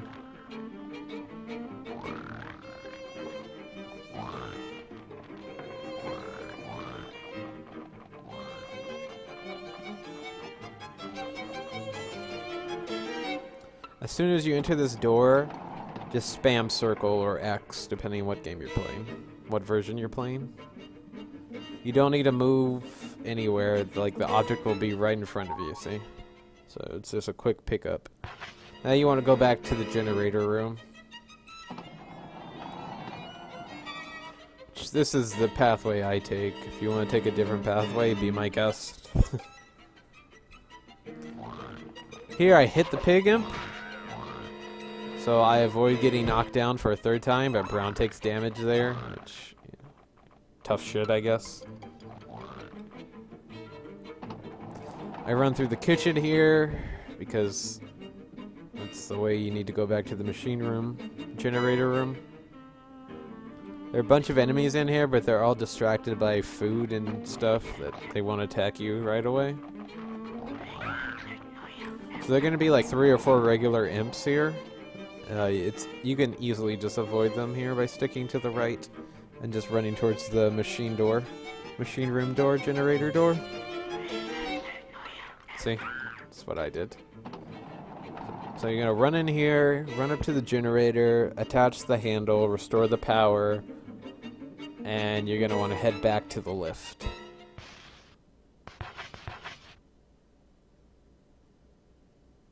Wow, we're almost 2 hours through this. Nice.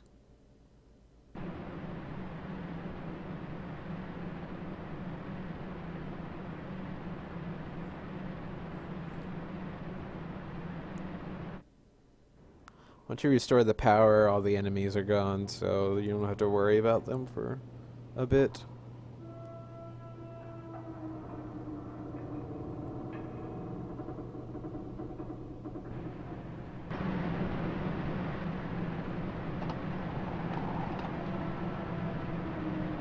I think I tell Brown to stop to follow me here.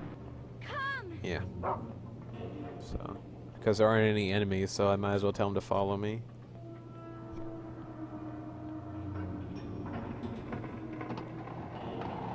So as I said, you want to head back to the lift.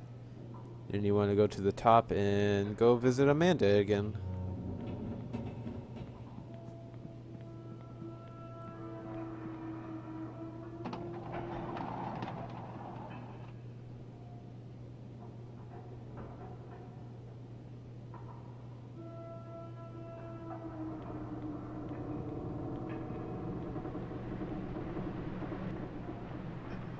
As you see, camera angle gets me there.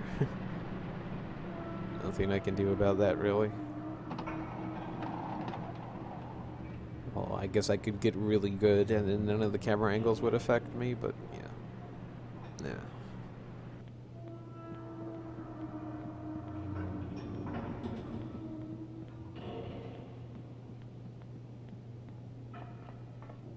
If you look behind me there, you saw Brown getting stuck on a doorway there. Just proves how great his AI is in this game.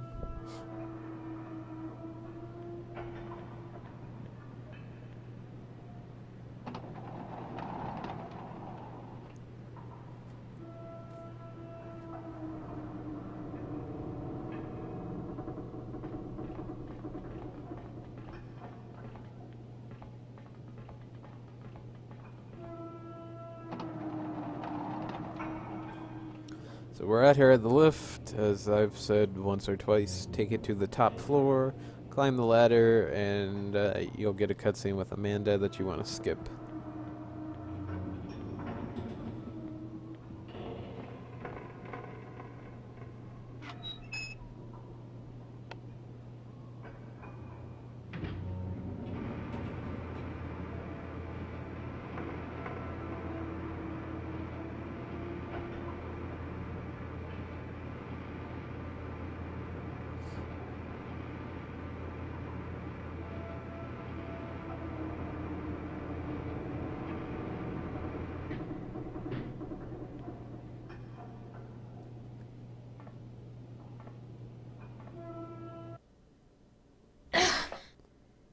After the cutscene, you wake up to see Joshua taking Joshua the bear. So you want to get on the elevator lift, but instead of going down to the bottom floor like you usually do, you want to go towards the middle floor. So get on the lift and go hit the middle button. And then prepare your anus, because you'll be taking a big one up the anus in this chapter.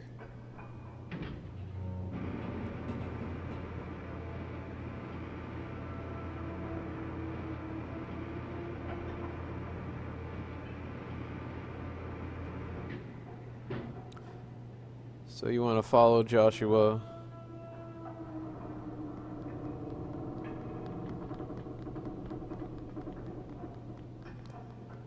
And as soon as this loads in, you officially are introduced to the Gauntlet. I like to call it the Gauntlet. I don't think they even have a term for whatever it is in this game. Basically, you're gonna have to fight a bunch of enemies in this small area 3 times, and each area gets progressively stronger enemies.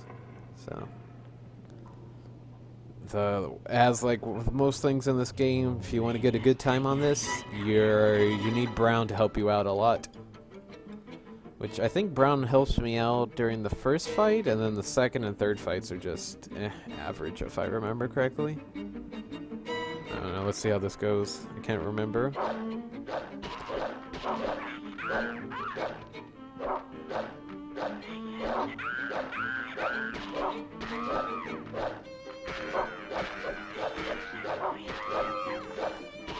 Yeah, see, it was pretty good.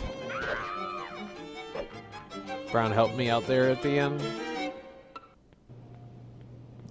The only strategy I can tell you is try and get them next to each other so you can get multiple hits in with each swing. But that's kind of difficult to do, so just follow this pathway to go to the second area.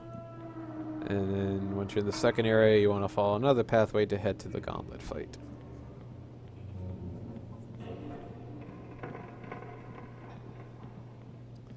The next Gauntlet fight will feature I think they're just 4 regular imps again. But this time, I think 2 or 3 of them, or all of them, have weapons. So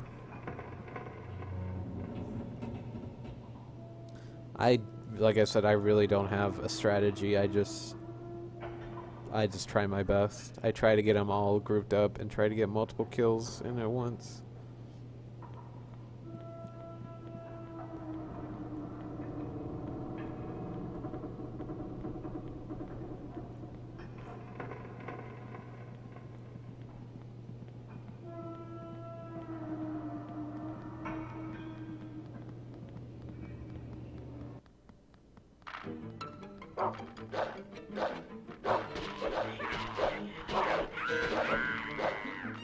Yeah, I'm lucky I don't get grabbed, but I get hit.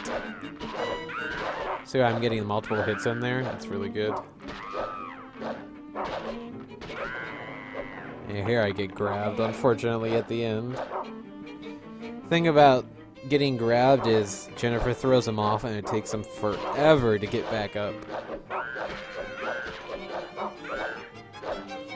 This guy is a little dick. I forgot how big of a dick he is. That fight could have gone better if that last enemy wasn't such a dick or a douchebag.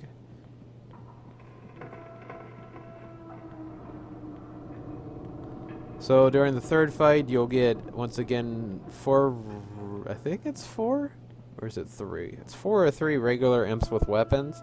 But then the game or the developers think it's funny, and it's funny to torture you, and they throw in a pig imp.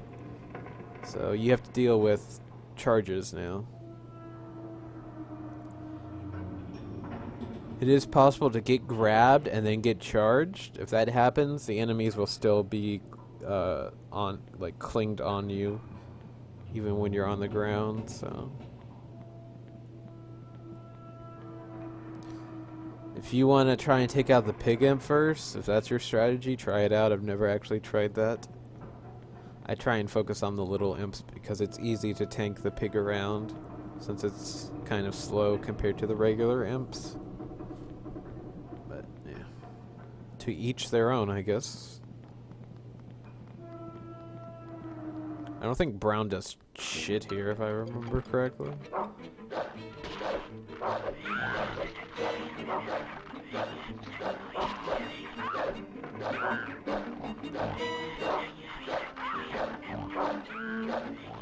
I guess I decide to turn my attention to the pig imp, which doesn't go so well. So here I'm freaking out, just trying to get something going. Get one kill finally. I lied, Brown is actually doing something, so he's distracting them. I think the pig imp knocks me. Does it knock me down? I don't know. I get grabbed here. And I focus on the pig imp since that imp will take a while to get back up after throwing it to the ground.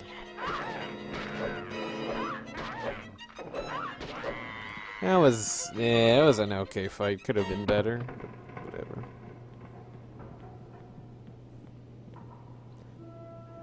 A good fight for each of the gauntlets is killing multiple enemies at once, avoid getting grabbed, avoid getting hit. I mean, the basics.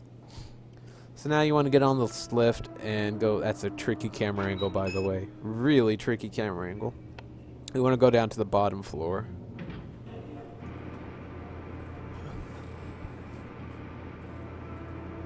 And if you remember at the Goat Sisters chapter, this is where we're at. If you don't know where we're at, just follow this pathway. We want to head back to the aristocrat door.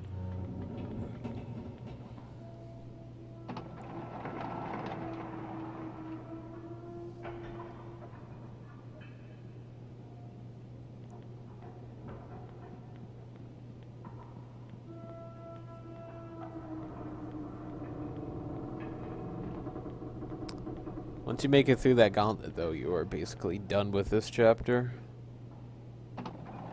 And you get a nice change of scenery, because we're no longer in this godforsaken Zeppelin airship thing.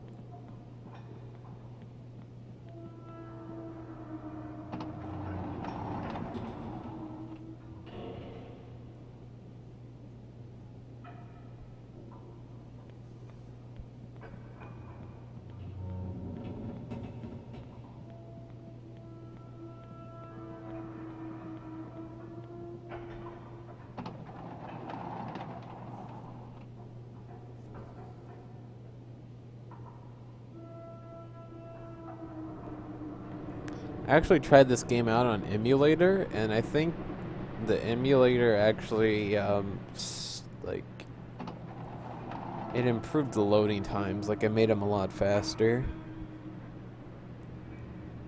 I've yet to test it out, but when I was playing through it, I was like, wow, I don't remember this loading that quickly. I could be wrong, but I don't know.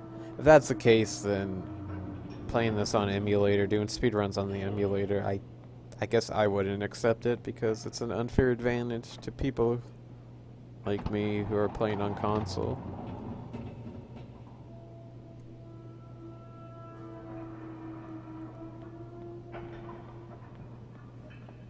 That's something I need to test out later.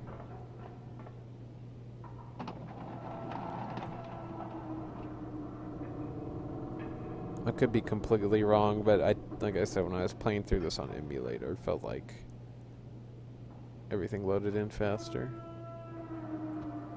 So here you'll find Joshua the bear just in the middle here. Pick him up. You'll get a little cutscene here with, I forgot what her name is. She's like a minor character in this game. I call her Wendy because she reminds me of the Wendy's fast food mascot. Yeah, after this cutscene, you just throw the bear in the door, and you're done with the chapter.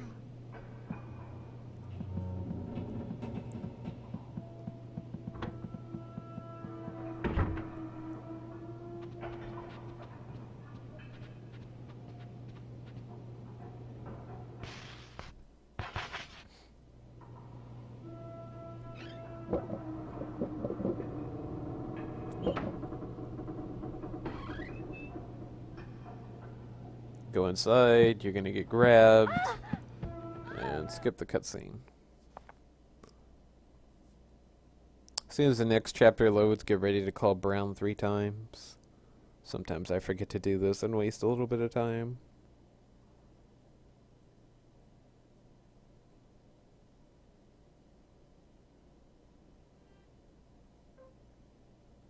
Oh, you're gonna skip that cutscene.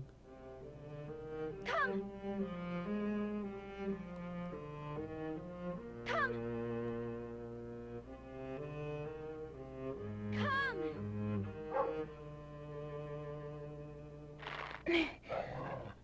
So now we're back at the orphanage,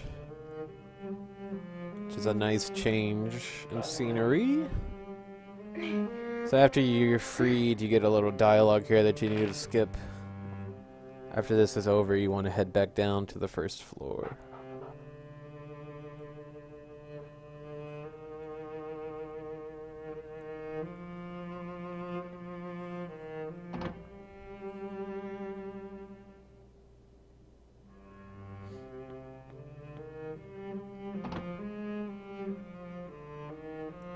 If you go down to the first floor, you'll get a little mini cutscene, and yeah, you'll see what happens from there.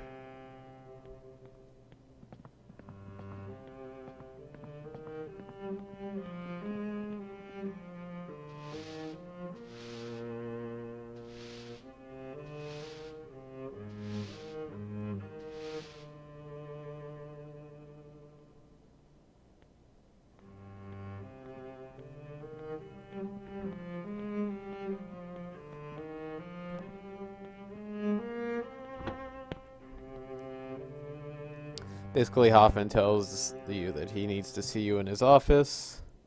So after this cutscene's over with, head to his office.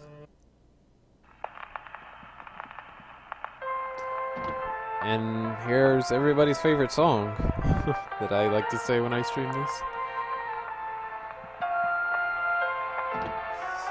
This drives you crazy after a while.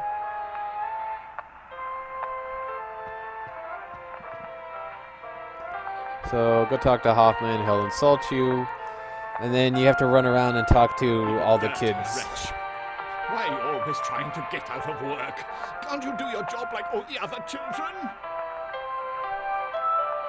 So you might be thinking, hey, why are you talking to Hoffman? Why not just go talk to the kids instead? Well, if you attempt to talk to the kids before talking to Hoffman, they'll just ignore you completely, and you won't progress, so...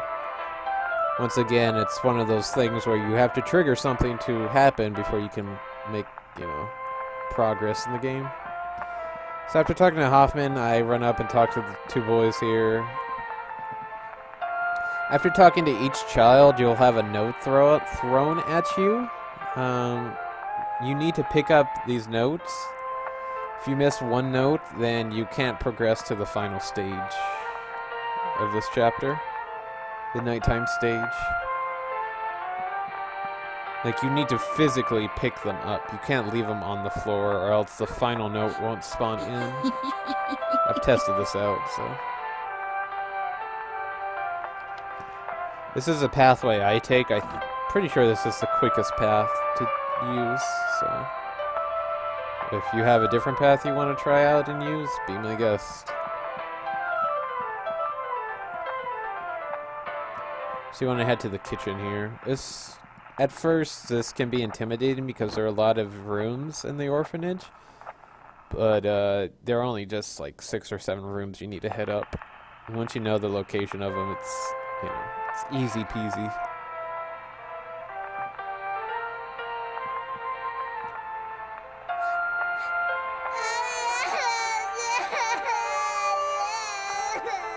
So, exit. And then you need to head south a little bit, like from the direction where we were coming from, to get this note thrown at you. If you head towards the right, the note won't spawn in, so...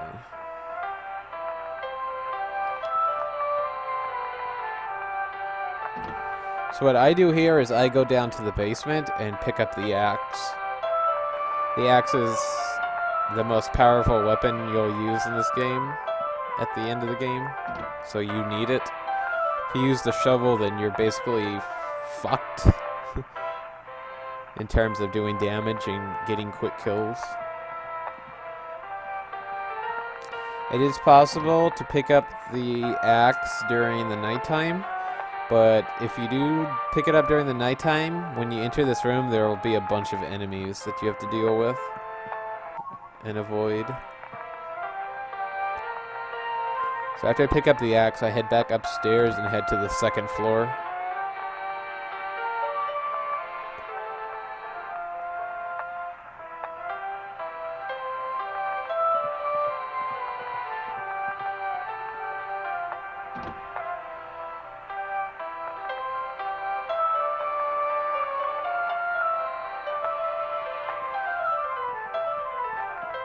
You want to hit up the door on the left as you head up to the second floor.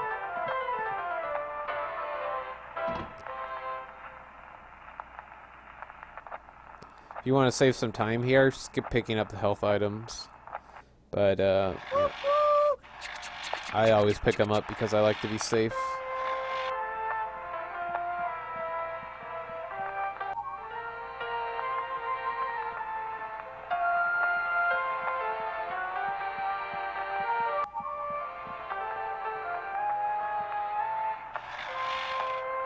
Talk to the kid who likes to shove trains at his dick, as I say, and exit the room. And then you'll get another note thrown at you.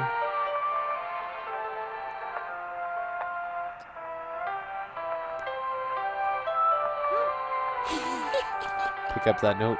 You need to pick up every note. I stress that.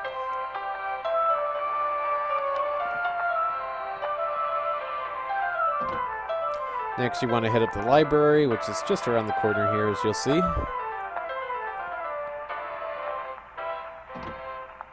This part can be tricky your first time doing this. First thing you want to do is you want to walk up to Meg and her friend, who I can't remember her name, because screw her name. Once you walk up to them, you'll trigger this little cutscene. And then what you need to do is you need to walk up to them even further and press circle or X and activate this cutscene. If you don't do that, then you won't get the note thrown at you. You want to attempt to leave the room, and as you leave the room, you'll get a note thrown at you. Pick it up and then leave the room afterwards.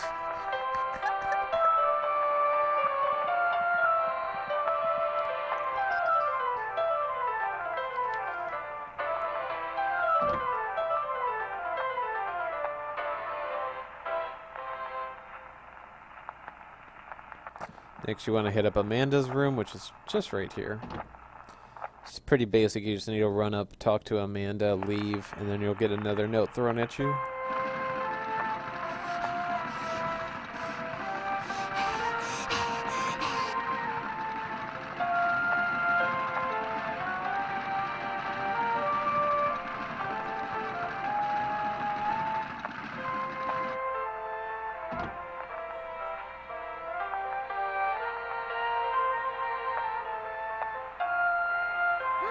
Aha! Pick up that note. And you want to head to the room where Diana's in, which is right in here. You want to run up, talk to Diana, which she really doesn't talk to you. You'll have a note thrown at you, pick it up, and then you have one more note to pick up. Well, basically, no, you'll have two more notes to pick. No. Yeah, two more notes to pick up.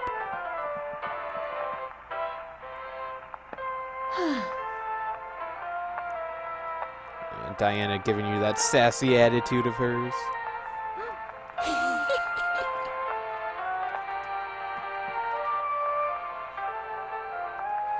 Pick up that note, head out this door, and the last person you need to see is Eleanor, and she's on the balcony.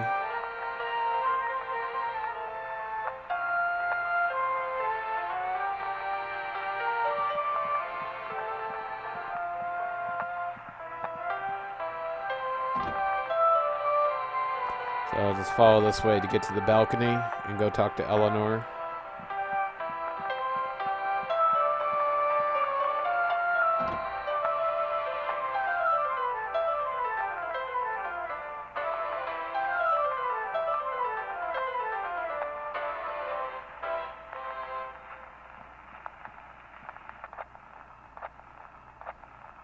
Eleanor will shun you,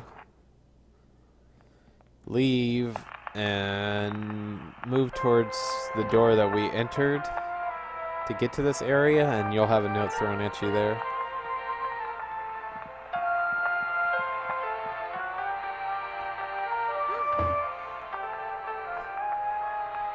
If you pick up this note, it says, like, come downstairs and see me or something. So you want to head back downstairs. And as you head downstairs, you're introduced to a little FU from the developers.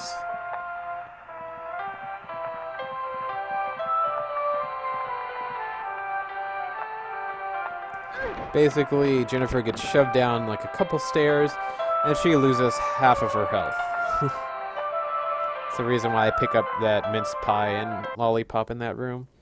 Now you want to pick up that final piece of paper that's on the floor there, and then this game will transition into the nighttime area. If you miss a note at all, that final note won't be down there. So you need to backtrack and find where you missed one of those notes, if not more than one, and go pick them up.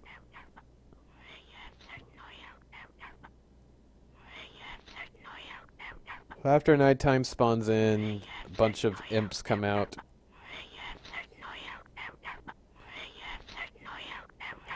So just, this is the path I take.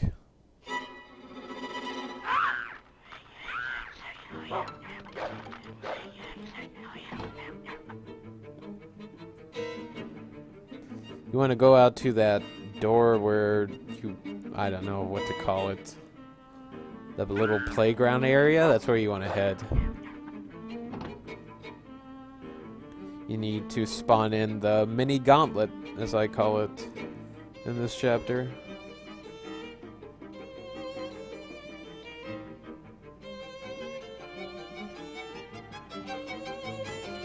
Yeah, as soon as you get a shot of Wendy, then you know what to do.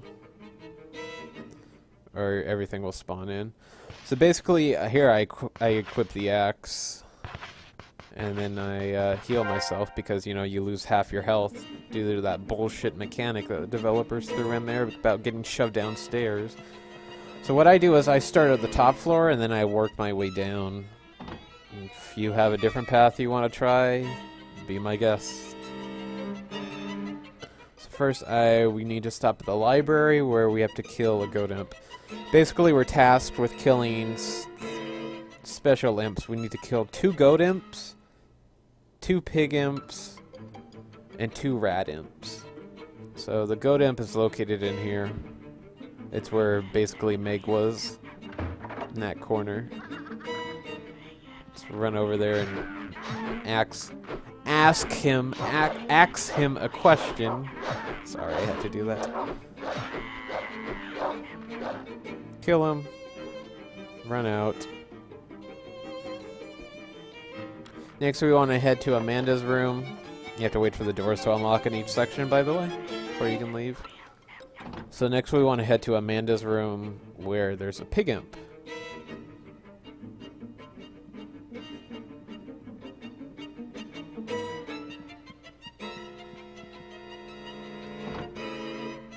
This can be kind of tricky because it's such a small room. I've had it where the pig imp was randomly teleported while I was trying to kill it. In front of me, behind me, all over the place. It's kind of annoying.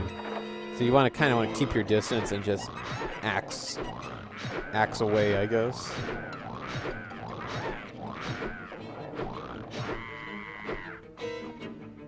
If the game somehow senses that an enemy is stuck, then they'll randomly teleport it around. It's really stupid. So next you want to head into that room where Diana is. There is a rat imp in there. And this room can kill your run easily, so be careful.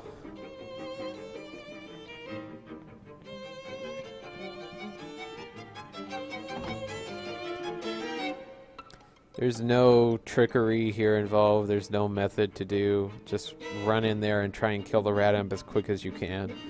And hope and pray that Brown does his job and distracts the multiple bunny imps that spawn in. So as you move towards the rat imp, a bunch of bunny imps jump in.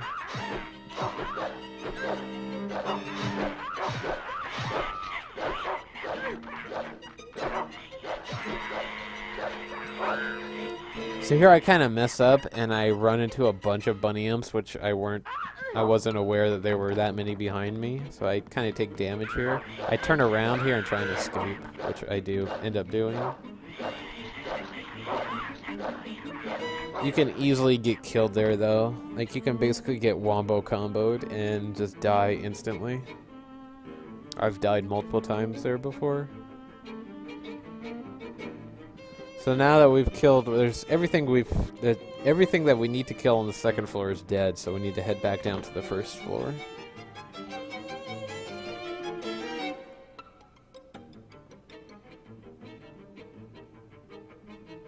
So if you remember the kitchen area, that's where we need to head next. There's a rat imp in there in the kitchen area.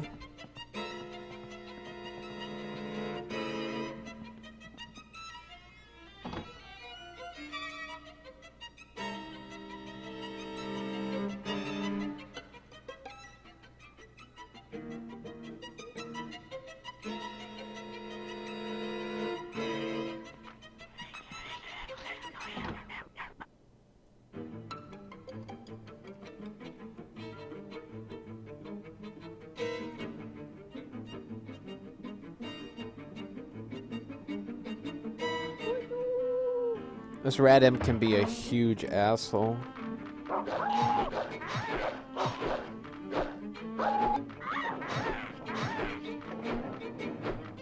I'm lucky I didn't get hit there.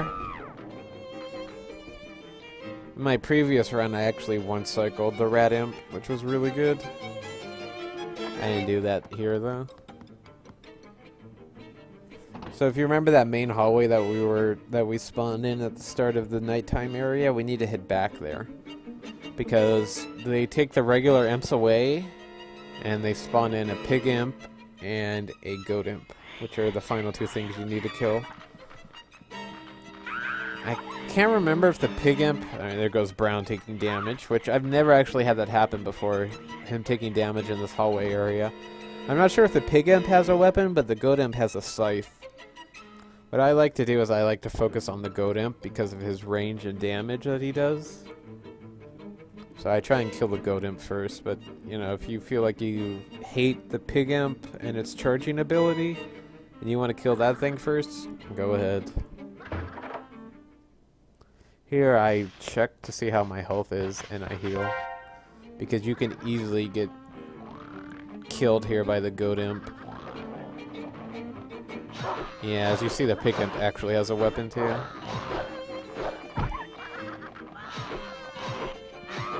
So, goat imp's down first. I move towards the pig imp.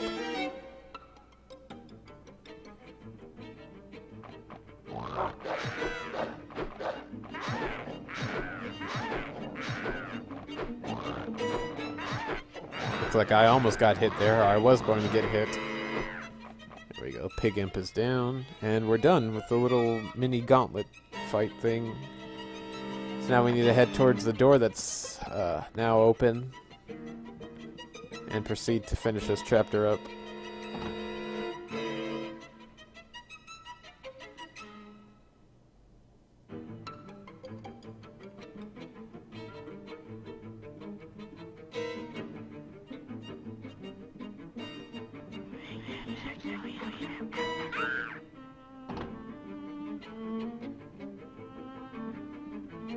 So you want to head into the little area where Wendy is.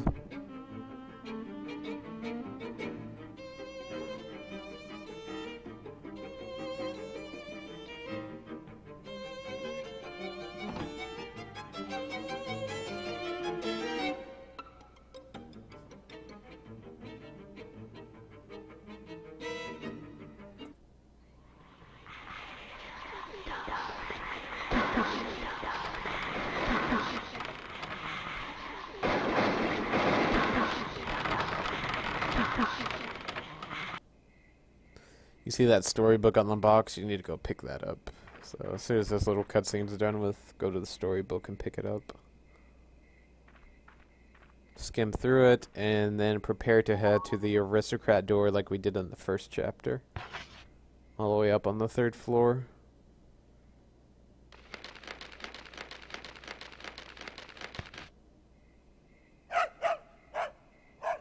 Story-wise, Brown dies in this game.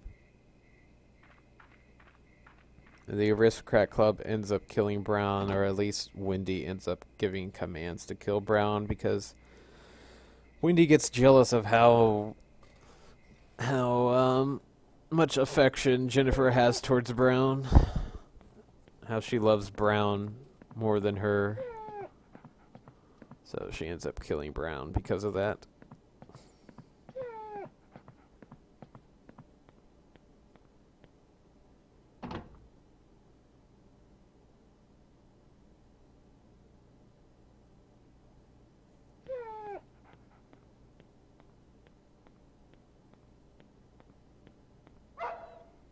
So as soon as you enter the aristocrat door, you get a cutscene of basically telling you what I just said about Brown being dead. You want to skip that though, since you're speedrunning this. You don't want to skip that though if you're just playing through this regularly.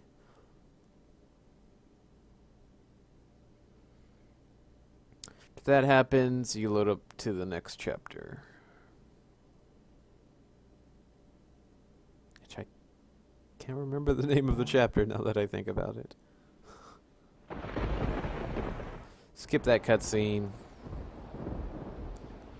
Because I have 3 lollipops, like I always say, you want to have 3 lollipops in your inventory. Because I have 3 lollipops in my inventory, I skip picking up the lollipop that's on the shelf here.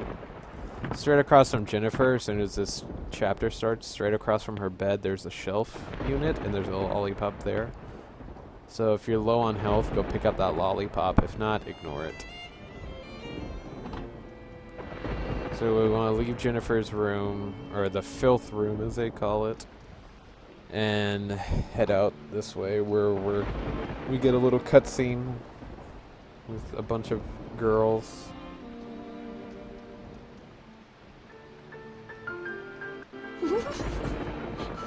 What? Really? Really? Here I freak out because I thought my game froze there for a second.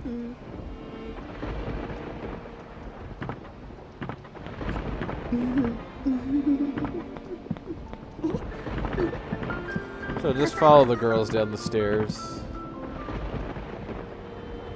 And then you want to go where Amanda is and go through that door.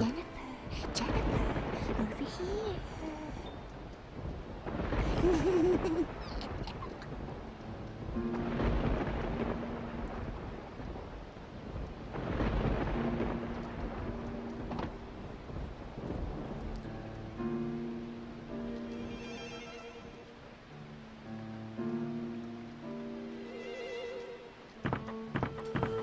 Amanda shoves you into this little aristocrat room in, I don't know what you would call it, a makeshift aristocrat room or something. Where you're greeted. You gotta talk to these girls or else you can't progress.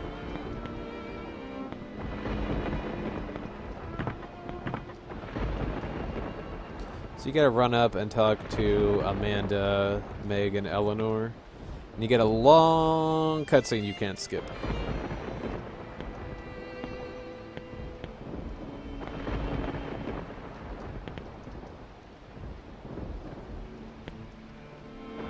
Greetings, Princess. Please forgive all that I've done. Listen to Meg's tone change. Princess Jennifer. Thank you very much for coming to our new aristocrat club. Greetings, Princess Jennifer. From now on, you'll be our new princess.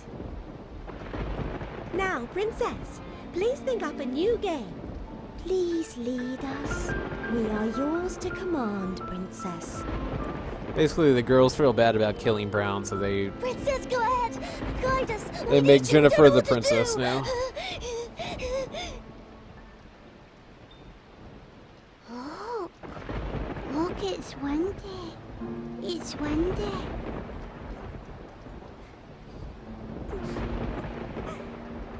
I love that line. It's just me though. Anyway, as soon as this cutscene's done, go follow the girls back outside to the main hallway. You'll be hearing screams, which, here soon. Which is basically implying that all the kids are being killed. What they're being killed by, you will find out soon enough. Unless you play through this, then you know.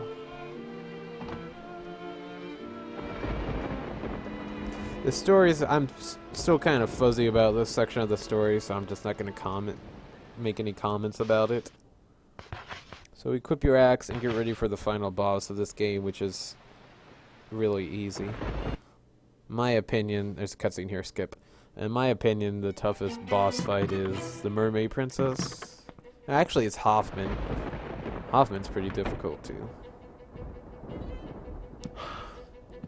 So here you need to get hit 3 times. You can put 500 stab wounds in the back of Gregory or Gregor's back, but it won't do anything. The only way to progress to the second stage of this fight, of course he misses me there, is to take damage. After 3 hits, Brown will jump through. And then the second phase of this fight begins. It's possible to one-cycle him here with Brown biting him and you stabbing him, but I don't get it here because Brown decides to push him back. See that? See how Brown pushed him back there? Brown basically screwed me over about one-cycling him.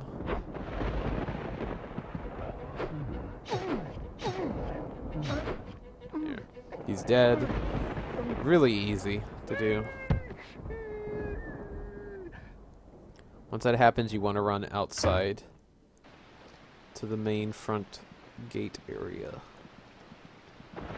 where the third and final phase of the boss fight takes place. Here you get a cutscene that basically explains the twist of the game, how Wendy was actually Joshua, and how Jennifer never loved Wendy, and blah blah blah blah.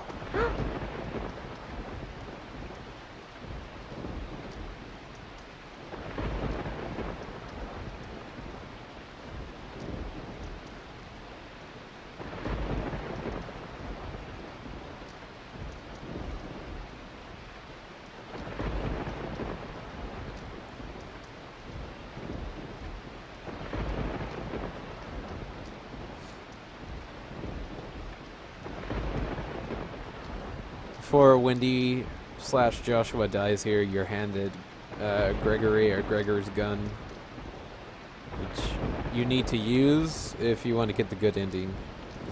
If you want to get the bad ending, you just need to kill him, but if you want to get the good ending, you have to use the gun on him, as you'll see what I do here. So as a precaution, I always heal up here because you can easily get killed here if your health is low enough. So I use 2 lollipops here, go full health, and I go in, and luckily I hit him once and he begs for the gun. I've never had that happen before. Usually you have to hit him twice and then he begs for the gun. So basically you hand him the gun, he kills himself, and then you get the last chapter of the game, which only happens if you're going for the good ending. If you're going for the bad ending, you just need to kill him there, and then it's game over. So this last chapter is pretty simple. You just need to leave the orphanage and head back down to the shack where you found Brown's collar and the boarding pass at the start of the game.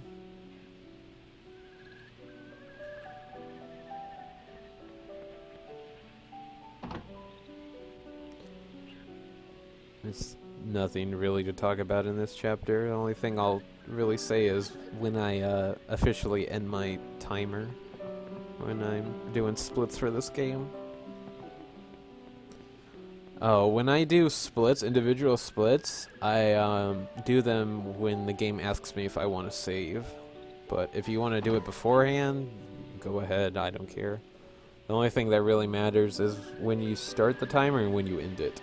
As I've said earlier, you should start the timer as soon as you hit new game. You press circle or X and it goes to new game. That's when you should start the timer. And you'll see here soon when you should end the timer.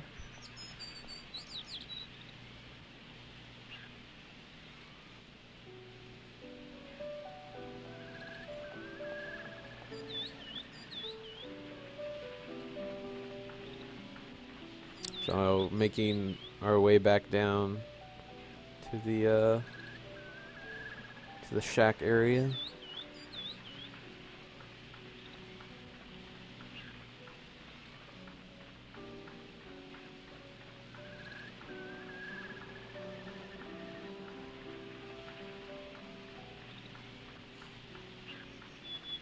If you made it this far and you're not speedrunning the game, congratulations. You're basically beating the game.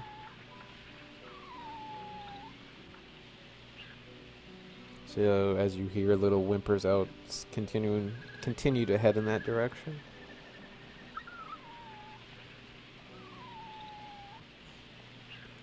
So here you need to go up and actually talk to Brown, or else you can't end the game. So you need to actually go up and interact with Brown before you can end the game here.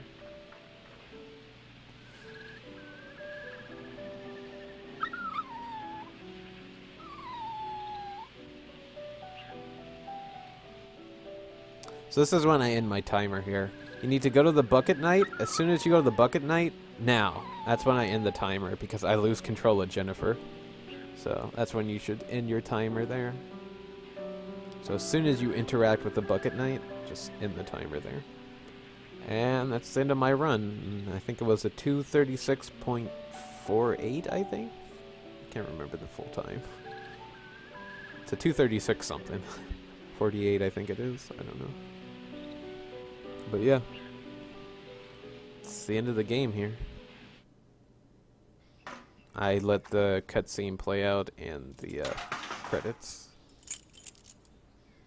If you don't understand what's going on, basically Jennifer is inside of her memories and mind, and basically she's protecting Brown in her mind, putting him in a safe place, as you see here. She's putting the memories of Brown away in a safe place so she'll never forget them. As you see here, she ties him up to make sure he stays in this safe area and he can't escape. As you see, he'll try to escape here, but he can't. So Jennifer leaves.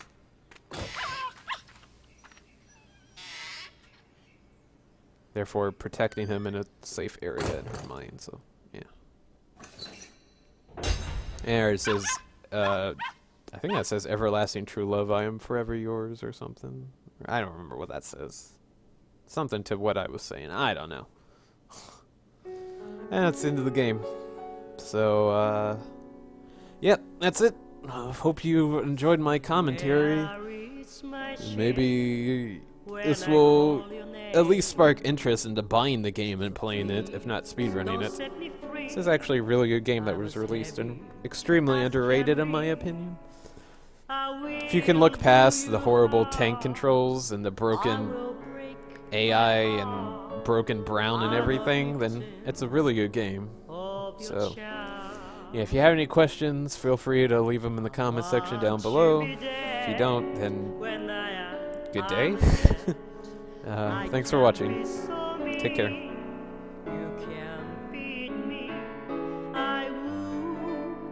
To shame you, I would like to blame you just because of my love to you.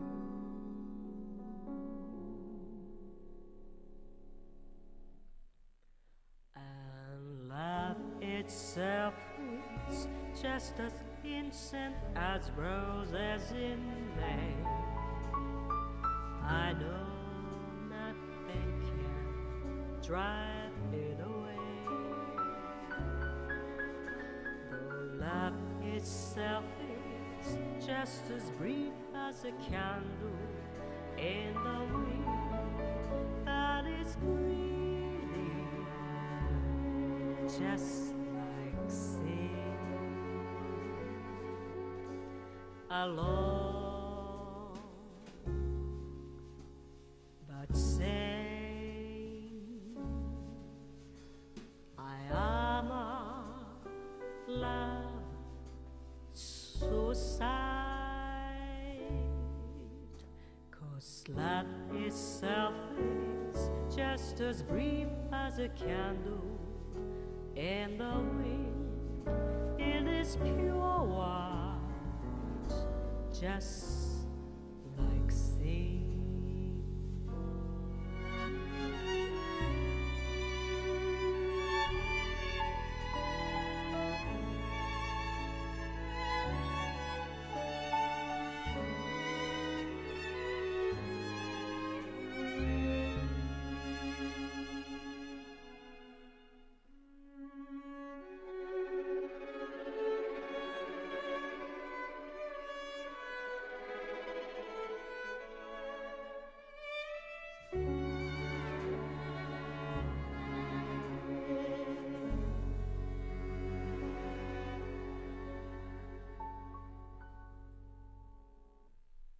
Alone, but say I am a love suicide, 'cause love itself is just as innocent as roses in May. It is pure